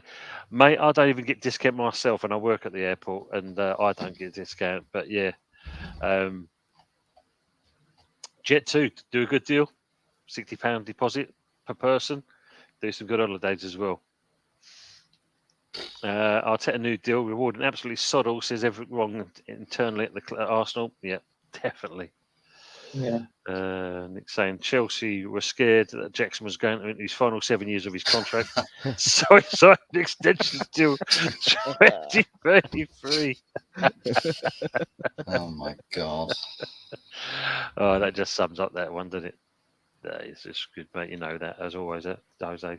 Didn't like the Alvarez potato salad sub. We gave up a goal a few minutes. Yeah, Lawrence, I mean, there's some weird some weird choices yesterday, I must admit. To be fair, in our lifetimes, are Spurs bigger than West Ham? How many titles have you seen Spurs win, Jose? How many titles early doors have you seen West Ham win? I suppose in my lifetime, it's been two and a bit. That's about it. There's one behind you saying. What, league titles? No. Yeah, titles. Titles? Yeah. Yeah. Oh, sorry, I'm Yeah. thinking the cups, aren't I? Cups. Yeah, I've never seen any titles in my lifetime. Yeah. But No. I've seen loads of cups. Not recently, but when I was young, I saw loads of cups. Was it Ramos or something like that? That manager Tottenham had, where you won the Carabao Cup back in 2000. 1998. Oh, 1998. Yeah, that's sorry. Yeah, that's the one. Yeah. 1998. Yeah. One day won it. Yeah. Yeah. Steve loves a kebab. Sorry, after you guys. Steve definitely loves a kebab. Anyway, I'm craving for a kebab. Great show, Nightel. Steve, thanks again. Brilliant. Thanks for being with Make us, sure mate. it's not a Harry Doner kebab. Yeah, don't want one of those, mate. That's for sure. Thank you, mate. Appreciate that. Ours is a class, mate. Ant and Fuzz ain't too bad either. Cheers, Lawrence. Good. Cheers, Lawrence. Which saying that BBC CFAX page used a long time ago. It's longer than Tottenham last one. Is it longer than the Tottenham last won a trophy? No, we've won a trophy since CFAX has been disbanded. That's the way I put it. We've probably won 2 trophies because CFAX went prior to 1998, so we've probably won 2 trophies. Yes, true. Look at that one. Paqueta to Spurs, and I hope he gets banned, Tony. I saw that one earlier.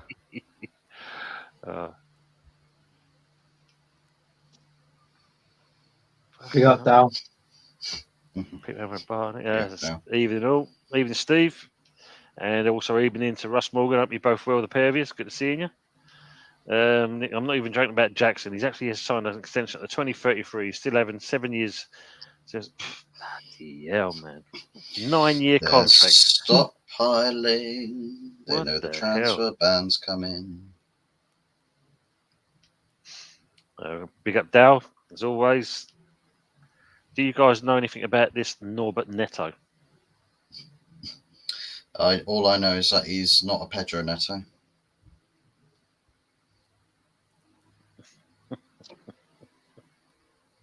No.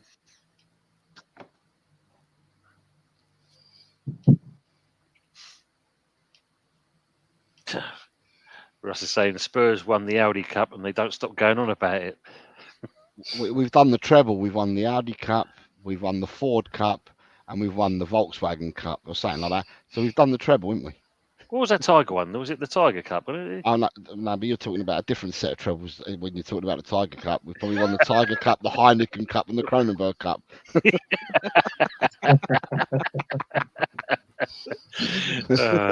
You've won the prestigious Riviera del Sol Cup, I think, or something, Costa del Sol. That sounds like another beer as well, so that'll have to go in with the Tiger. Yeah, they'll go with the mix as well. Yeah. Ravi's saying, Fuzz, do you feel that teams like Ipswich and Forest will come to OT and have the time of their life like Patrick Swayze? Absolutely. Unless Rude's in charge, then it might be a much more difficult game for them. Oh, nice, Lawrence. Thanks for the comment. Sometimes with the time difference and work, I miss some shows. You guys are class, knowledgeable, and entertaining. No, that's what we're trying to aim to be. It's a chilled out show, basically. We try and keep it chilled. Thank you, everyone enjoy themselves, basically. Steve D saying the sad reality is it seems a lot of people out there are oddly pleased we lost today so they can celebrate being right. And number 9 today, we cruised that today, never mind dumb individual errors. So that's a good shout. And they're saying also hello to yourself. Yeah, hi Steve. He's got a lovely dog in the picture. Yeah, I just see it. Yeah. Lovely. Rottweiler. Is it? Looks like a Rottweiler. Mm. Norbert Nitto sounds like a fucking ice cream. Norberto Cornetto. Maybe. I was just thinking of the Eddie Murphy film. Was it Norbert? That was Norbert. Oh, Norbert. Yeah. Yeah.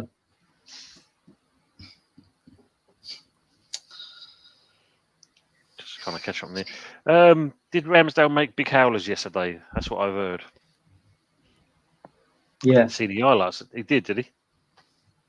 Well, going to Southampton. That was a howler for him, wasn't it?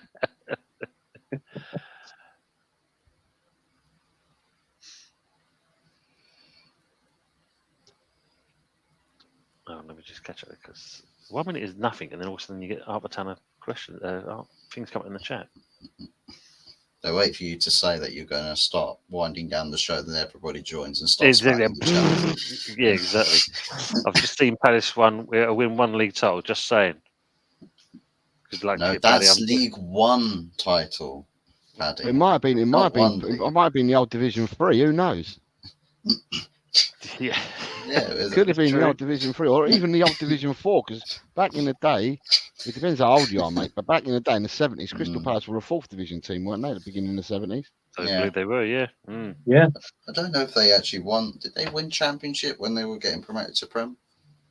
I think it was around 2013, about that sort of time, I think. Well, I think they're playoffs, weren't they? Were they playoffs? Yeah. I mean, you've had a few good players. You know, when he got that one, I think, was it Palace when Cancelo kicked the fan? That was against Crystal Palace, wasn't it? Mm. You know, I think you think of it, they had Nigel Martin in goal, and that season they went down. Tottenham signed their striker, Chris Armstrong. Mm. You were a bad player for him, Chris Armstrong. No. Not to mention the Volkswagen and Skoda Cups. Nobody puts Ten Hag in the corner. Oh, damn. Steve, they just built comment. Yes, we need slanky, fit Shees. We've had no luck with injury, but one man down and another man's chance. Absolutely. That's a good comment, Dave. Aaron. Ravi, Sunday Night Takeaway defo gives me that 90s feel. Such a great show. Thanks, Ravi. If you see this message, you fancy Daniel Levy? Sorry, Jose, I know you're reading. Nah.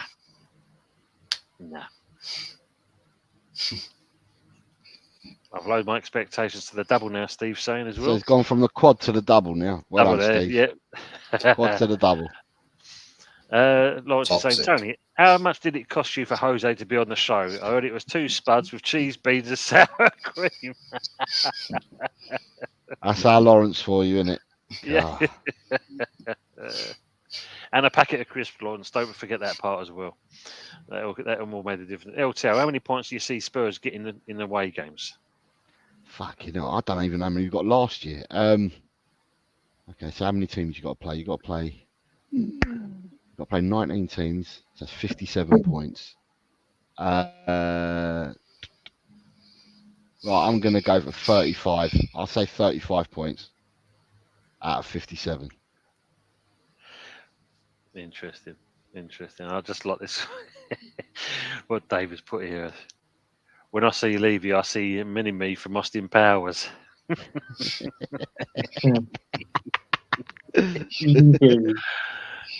Brilliant.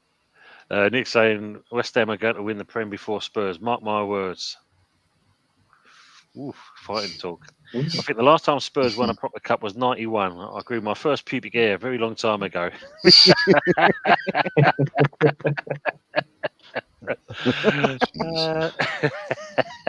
That now gave me felt like it was so disappointed in me. That's funny. Yeah, he said he love Jose. He's a fucking weak developer, Rich. Was he? I thought he was. Not you weren't. Fucking hell, Rich. Bloody hell. Paddy saying we finished third, 91. You won't believe what our owner said to explain their dip in form as the season progressed. That'd be interesting to hear. That Tony gave me felt like he was so disappointing. Nah, not at all, Nick. I love your comments. Always have done since we started doing that. Why isn't McAllister starting for Man United a good player? I'm sure he's a Liverpool player. Who's McAllister? He's a Liverpool player, isn't he? Alexis Liverpool player. McAllister. He's Liverpool, Yeah. David. He's a Liverpool player. Unless you say, Does he mean McTominay? But McTominay's gone. He's gone to Napoli. yeah. Yeah. Oh, Lawrence, He's a good bless player, you. Fuzz. Not so many, see? There you go. Super sticker for you, Jose. Yeah, and it's a big someone shouting out epic fail. Thanks, Lawrence. Oh, fucking hell. I thought that was on your channel then, Tim. I thought, fuck me, It's a hippo. That could be on his channel soon.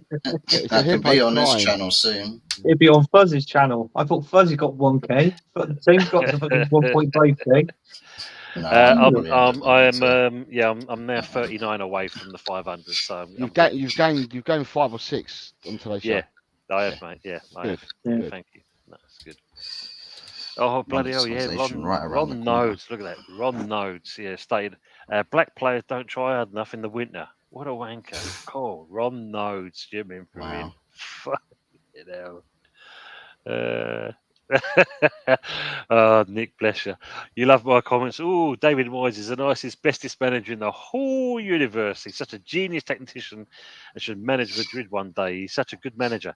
Yeah, because we want to see him do like he did at Seville. He's really good then as well. Brilliant, mate. Or he could be on about McClare starting for Man United. Could You be. talk about Paddy McNair or something. Yeah. Brian Bloody McClare. Bloody hell. I'm ready to give money to training. Oh, bless you, Lawrence. Thank you very much, sir. Appreciate hearing that kind of comment. Thank you, mate. This question has already come, Russ. Russ is the very next one. But we said it earlier, didn't we? Yeah, we're saying it's going to be out of probably Daichi and Ten Hag, Russ. I mean, let me hear your thoughts on what you think as well. Yeah, what you think about that. Nick's laughing at us. Sorry, Arsenal. That's fine. Evening, Colin Blackshaw. How we doing, mate? Evening, Jose and the panel. Good evening, Colin. Hope you're well. Yeah, Colin. It's kind of Good question here for you, Anthony, from Ravi. He's asking, how many goals do you see Sterling getting? Bloody hell. That's a good question. 69. I don't know. I can most probably count them on one hand, to be honest with you. I'll say 5. 5, bloody hell. Russ saying, man, you know, I've spent too much money to let 10 Hag go just yet. That's my opinion. That's a fair enough shout, mate. That's a good shout. Nah. No. I don't think it really matters how much money gets spent on a manager, because otherwise you spend as much money as you have on Mikel Arteta. Don't let him go. He's only in phase 5 of about a 5 million phase project. Got to see it through to the very end. Let's do a squat. Yeah, you can have a trophy winner. We'll swap managers. Arteta for Ten. Yeah, let's have a light bulb merchant come up to Old Trafford, eh? Yeah, but the thing is, with that leaky roof though, Fuzzy, and he'll get electrocuted, so there's no chance of doing that. That hair will go up like that; it'll stick up old Arteta's Lego. Don't worry about it. The roof will fix itself through the power of positivity. Oh yeah, the positivity guys. That's right. So, yeah. You three on the screen, and I've just realised you three, your games coming up, your next 2 games, are both away, aren't they? Mm. Yeah. Yeah. And we're the only ones that have got 2 home games. So our next 2 are home games. You 3 are all away games. Our next home game is against you. That must be in 3. That must be in 3 games' time then. Yeah, because we play 3 away games in the next 4. Yeah. Lone Star's asking the question: how many will City put past United? Oof. As many as Haaland can be bothered to score. You'll probably get bored at about half time, and it's like this is more boring than my FIFA career modes, and I win every game about 10,000-0. And come off at half time and go off to Nando's and enjoy a half time supper. Casemiro probably gets subbed off at half time as well. Come join him. Another disaster class. Oh yeah, Nick saying, I think one of the teams fighting against relegation is they're going to make a mistake and sack their manager and then get worse afterwards and go down. Yeah, making that kind of disastrous choice of doing it, you know. Good, thanks, how are you? Paddy saying, is it me or does David Moyes have eyes like, what's his name? The Steve fella from An Idiot Abroad. You know, he worked with Ricky Gervais. That's old. Well, that ain't Cole Pilkington. No, Stephen Merchant, isn't it? That's it, Paddy. Yes, he's Merchant. Yeah, Merchant. Yeah. I'm awake, Colin. That's a start. Well done, David. And yeah, we're basically quite up kind of figuring that. So, as we're kind of now 3 hours and 10 minutes into the show, Jose, if you'd like to shout out your channel, please, sir, and thanks for being on as always. No, thank you for inviting me last week.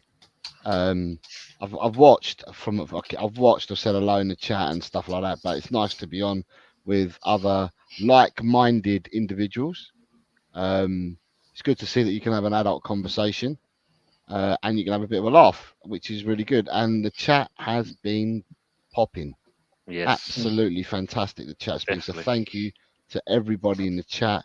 Carry on supporting Tony. We need to get Tony to his 500 mark as soon as. And it's a good start tonight to get another 5 or 6 on tonight's show. It's really good. Yeah. Support Fuzzy as well. When Anthony decides that he wants to start a channel, support him as well, and support Jez. Support everyone. All content creators work hard at what they do. You know, at the end of the day, we do it because we love football. We love our teams, obviously, but we love football as well. You know, and we believe it or not, we've got real lives as well. You know, that we have to fit this in with real lives. So, you know, at the end of the day, we give up our time, but then we give up the time, and it's because you join us in the chat. If you hadn't joined us in the chat, then we wouldn't give up our time. So yeah, please support all content creators. If anyone likes what I've got to say or whatever, I'm on LTEL Cockerel, and I have fans from. It's Tottenham, obviously. I was a Tottenham supporter, but I have fans from all support groups that come in, and yeah, it's a chilled community. Thank you, mate. Nick's just saying here, in the Premier, next 5 games are Fulham away, Chelsea at home, Brentford away, Ipswich at home, Spurs away. Spurs and Ipswich, the hardest games, he's saying. Thank you, mate. And Richard saying, if you see a picture in the mid-'80s when David Moyes played for Bristol City, he looked like Gizmo out of the Gremlins. Brilliant. I watched the highlights, Colin Cobb. I missed a match yet. Lawrence saying, exactly, Jose. Tony has worked hard getting more followers coming your irons. Thank you, mate. Appreciate that. David shares, Jose and Honey, love the channels. Have a huge respect for you both. Thanks very much, David. Appreciate it as well. Cheers, lads. New sub. Thanks for us. Appreciate it as well. Richard Herbert, great show, lads. Win, draw, or lose. Always good entertainment, band. Absolutely. That's what it's all about, you know. It's all about, Rick. And as David's saying, I'm saying that. Come on, you fucking Spurs. Fuzzy, you'd like to share your channel as well, please? Yeah, I'm Poppers 44 OG. Still have to do the actual match reaction for this absolute slaughterfest funeral today. And the worst part of it is that I'll probably be doing it tomorrow night on Anfield Uncle Rod's with 3 Liverpool fans.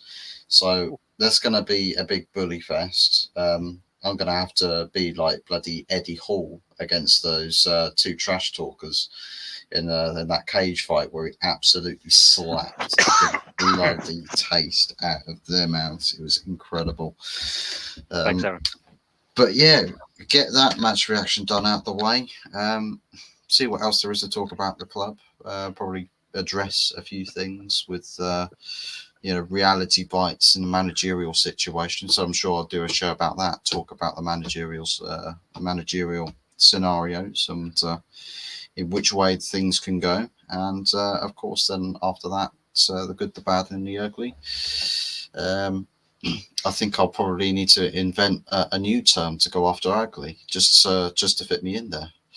Like the same way UEFA need to make a new competition just so West Ham can get a sympathy win to win a trophy, because they couldn't do it in Europa League.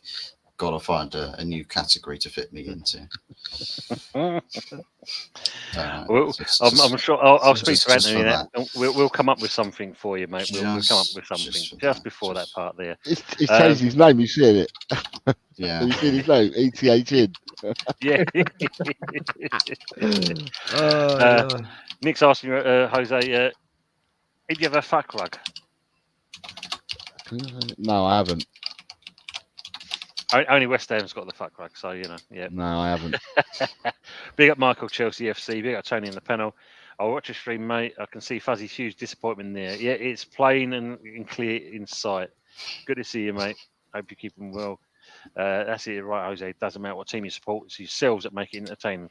Thank you very much. But and you as well in the chat. Yeah, your it's comments. a chat. You lot keep it popping. We could run out of topics to talk about if it weren't for you in the chat. You guys keep turning up. You guys put your comments in there, and we answer your comments because you're asking the questions. Thanks, Aaron, for doing that as well. Appreciate that. Big up for Fuzzy's channel as well. Collins, I remember David Moyes playing with Neil Orr, who we signed. We're playing. God, bloody hell, man, that's going back, man. Where's the last bit there? Nick saying it, laughing. Well, everyone who's top of the fantasy team, fantasy league. I don't know. I'll reveal all tomorrow. And tomorrow's show, he's asking me, I think. Yeah, I think it's you. That's for you, actually. Yeah. But couldn't agree more. 10 arguing.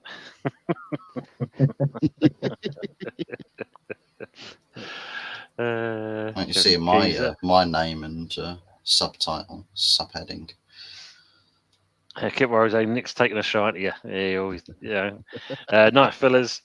Fuzzy, you'll be crying yourself to sleep. I suppose. Good. Can't stand you. It's all love and war. And Nick's adding in. I came late more than one day. Oh dear. But glad I managed to make it a day. First time seeing Jose, and you've been awesome. He has indeed. Fuzz, Anthony, and Tony, you're always amazing as usual. And Nick, as always, great comments. We love that as always. And Anthony, where are we going to find you, mate? I'm moving up in our league. Yeah, go. Yeah. Lawrence You is can getting find me there. on here, Early Doors on Early Doors Football TV, where we do the show on Wednesday nights at 8:30. The Good, the Bad, the Ugly. Also on Sundays on this show as well, the Sunday Night Takeaway. And also on Tuesday, you can find me, Tony, and Lee at Football Dad's Army.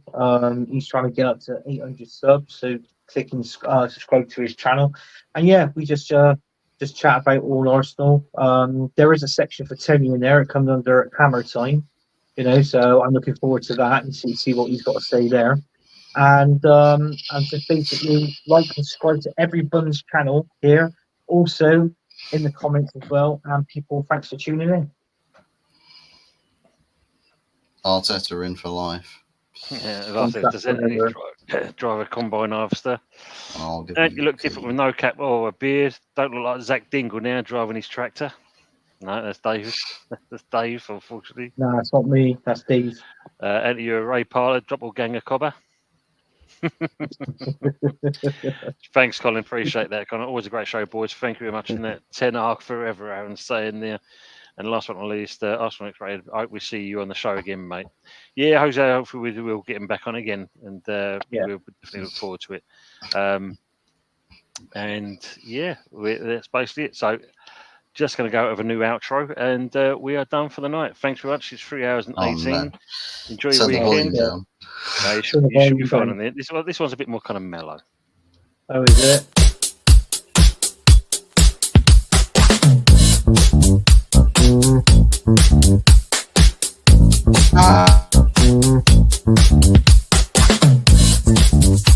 What the fucking hell is this?